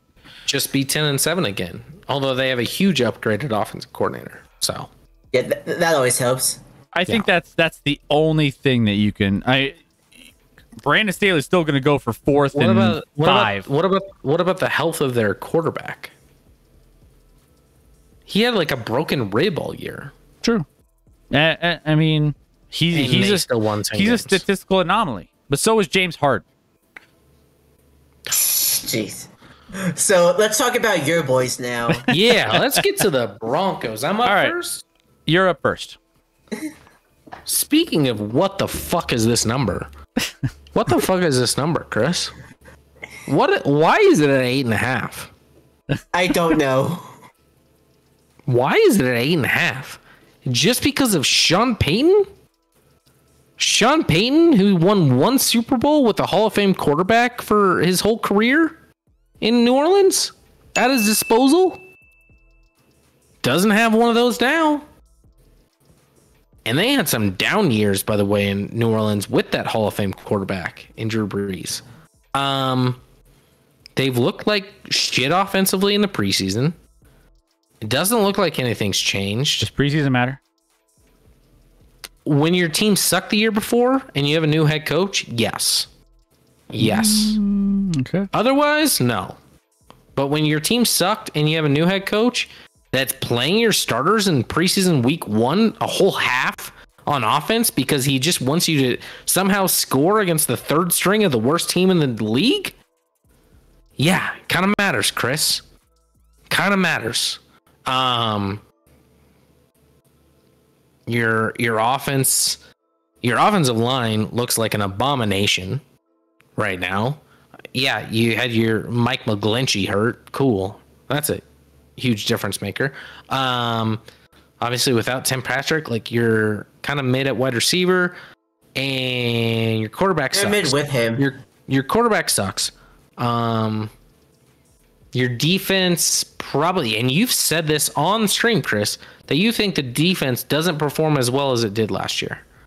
So you have a defense that probably doesn't perform as well to go along with an offense that's still going to be bad. And all of a sudden they're supposed to win 9 games, which they haven't won 9 games since they won a Super Bowl, I believe, Chris, in 2015. That's true. Second longest playoff drought in all of football belongs to the Denver Broncos. And they get 8.5 just because they get a new head coach. Because their roster hasn't changed. It wasn't like there was some huge free agent signings that pushed this number. It was all based off the head coach. I'm taking under, Chris. Shocker beyond belief, but I'm taking under. you got that under here. Jerry Jeudy can let's take a look at this. Jerry Jeudy can carry them to a Super Bowl. Maybe. You never know. I mean, why wouldn't the 30th best wide receiver in the NFL be able to carry a team to a Super Bowl? Let's see. I thought that was generous at 30th. He might be further back. Under on the broken hose. Oh, okay. All right. Adolph, not big on the Broncos. Let's see. Highest paid wide receiver room in the NFL. Cuban. What else? Let's see if Joey Bosa can stay healthy for an hour. You're going back to the Niners? No. Joey Bosa. Or Joey. Sorry, Joey Bosa. Scotty is drunk. I thought for sure he'd say the Chargers are going to choke. Says STG. I usually do. So not. I mean, they'll choke in the playoffs, but they'll make the playoffs. Okay, so Broncos. I'm going over, baby. We're going over. 8.5 wins. Yes. Yes. We're going over, baby. They're going to get 9 wins. And not much more than that. I think, like, Cuban's, like, hammering. Yes, let's go. I'm going over, baby. Oh, shit. Oh, we have spilling shit now. Now we're going crazy here, and we got beer bottles. Anyways, Denver. I'll drink to that. I'll drink to that. That's true. The Denver Broncos offense can only get better after replacing Nathaniel Hackett, who was absolutely the basement of everything you can possibly imagine from a head coach. Sean Payton, legendary head coach. If we're talking about the Pittsburgh Steelers getting over with a good coach, and we're not talking about how the fact that matters to a bad football team, well, we picked the over based off of some of the personnel on that. Are we comparing some of those kind of characteristics to the Broncos? Yeah, the Broncos have exactly the same head coach that has the exact same resume as somebody who plays or who coaches the Pittsburgh Steelers, and we have as high regard for as we do. So there's that. Then we also have a team that, still has some good offensive pieces, still has a ways to win some games. Now, the fact that the game plans weren't put together the way you were expecting last season, like, this team had plenty of games that were choked away by bad decisions, whether that's on the field, on the sidelines, whatever. Do I think this team is going to get better offensively? Substantially better. Do I think they're going to maybe regress on defense? I've said this on previous streams. Yes, they will potentially regress. I don't think Vance Joseph is as good as Ejiro Evero, who ended up dipping out and going to greener pastures. However, I do think there's enough talent on the defense to keep us in games. I do think there's enough good coaching on the offensive side to make the best out of what we have. I think this team could get to 9 wins. Do I think that they have a higher ceiling above that? Probably not. Do I think they get to 10 wins? Probably not. Do I think they can get above 8.5? Hold on. Your ceiling is 9? And you're betting the over. I think the ceiling is 9. Ceiling is probably 10. Sorry. The ceiling is probably 10, but I don't think they're getting to 10. I think they get to 9. So that being said, if we're talking the betting line, if we're talking over under, when it comes all down to it, if they make the playoffs, if they don't make the playoffs, if they don't make the playoffs and they get 9 wins, I win this. So it doesn't even matter. They still are irrelevant. They're still not a great team. They're still not going to matter in the grand scheme of the NFL season. But did they get to 9 wins? Sure. No chance. Sure. I think they get there. I think someone in the chat said it. Adolph said it was over is irrational, but Chris is a Broncos fan, so he's being irrational right now. Yeah. So you're comparing them to the Steelers, like you said their offense will be demonstrably better. What does that look like? Are they a top half of the league offense? Are they a top 15 offense? I think it's just like Justin Wilson can actually throw a football and not shit himself. I think do you know how many issues, penalties, and pre-snaps we were counting down last season for Russ? because of the coaching staff. Yeah. That's a coaching thing. But you watch post snap too, right? Well, post snap is. Well, I mean, what kind of game plan do the coaches put together in that situation? Okay. Like, is all of this on Russ? Is all of it on Russ last season? Your offense probably will be better, but it will still be not top 20 in the league. I think if they finish between 15th and 20th, I wouldn't be. I feel like that's where their range is. Okay. I think they finished top 20. I mean, maybe that's a bet in its own. Chris is biased. Look at the background banners. Well, no, yeah, 100%. Look at Scotty's background. Definitely biased. Look at Scotty's background banners. He's got. Wait. No banners. No banners. No, he doesn't got any. I should put up banners. I should put up Super Bowl winning banners. You should put up a table towel. Well, that'd be a terrible decision. Yeah. Actually. Oh, you should also put up a Cooper Rush jersey. We're off the rails. Evil. I think Russ is fairly responsible. I mean, look at the danger sandwich. Would you like to put Russ's danger sandwich in your mouth? Chris, do you remember that sandwich? It's dangerous. The danger witch. It is dangerous and it is spicy. Okay. But more importantly, do you remember on this show when I pointed out on Subway's website they had 8 sandwiches by different players from different sports or whatever. And they took Wilson's off. I don't remember. No, Wilson's was still on there, but they took the correlation of Wilson off of it. The sandwich was still there, but they took the name and the correlation to Wilson off of it, and all these other sandwiches still exist. That's how bad Russell Wilson was last year. Subway wanted no part of it. Idiot sandwich. It's like the same thing with Aaron Rodgers. Like, he had a bad year, and how much can you rebound? Or to in Subway, Watson. In Subway is the Russell Wilson of sandwiches, Chris. They should have wanted every part of them. They should have. It's not great. It's not great. There's a lot of better sandwiches out there. Well, Broncos are going to get spicy with 9 wins this year, so let's go. Spicy. All right, guys. Well, I don't know how they got approved to play 22 games, but cool. So, anyways, I like how we're just going to skip over the Raiders under for both. Oh no, shit, we're not. We haven't done the Raiders yet, Chris. Okay. Under for both. Moving on. I mean, I think you're up. Can I say under and be okay with it? You can say whatever you want. You love Jimmy G this year.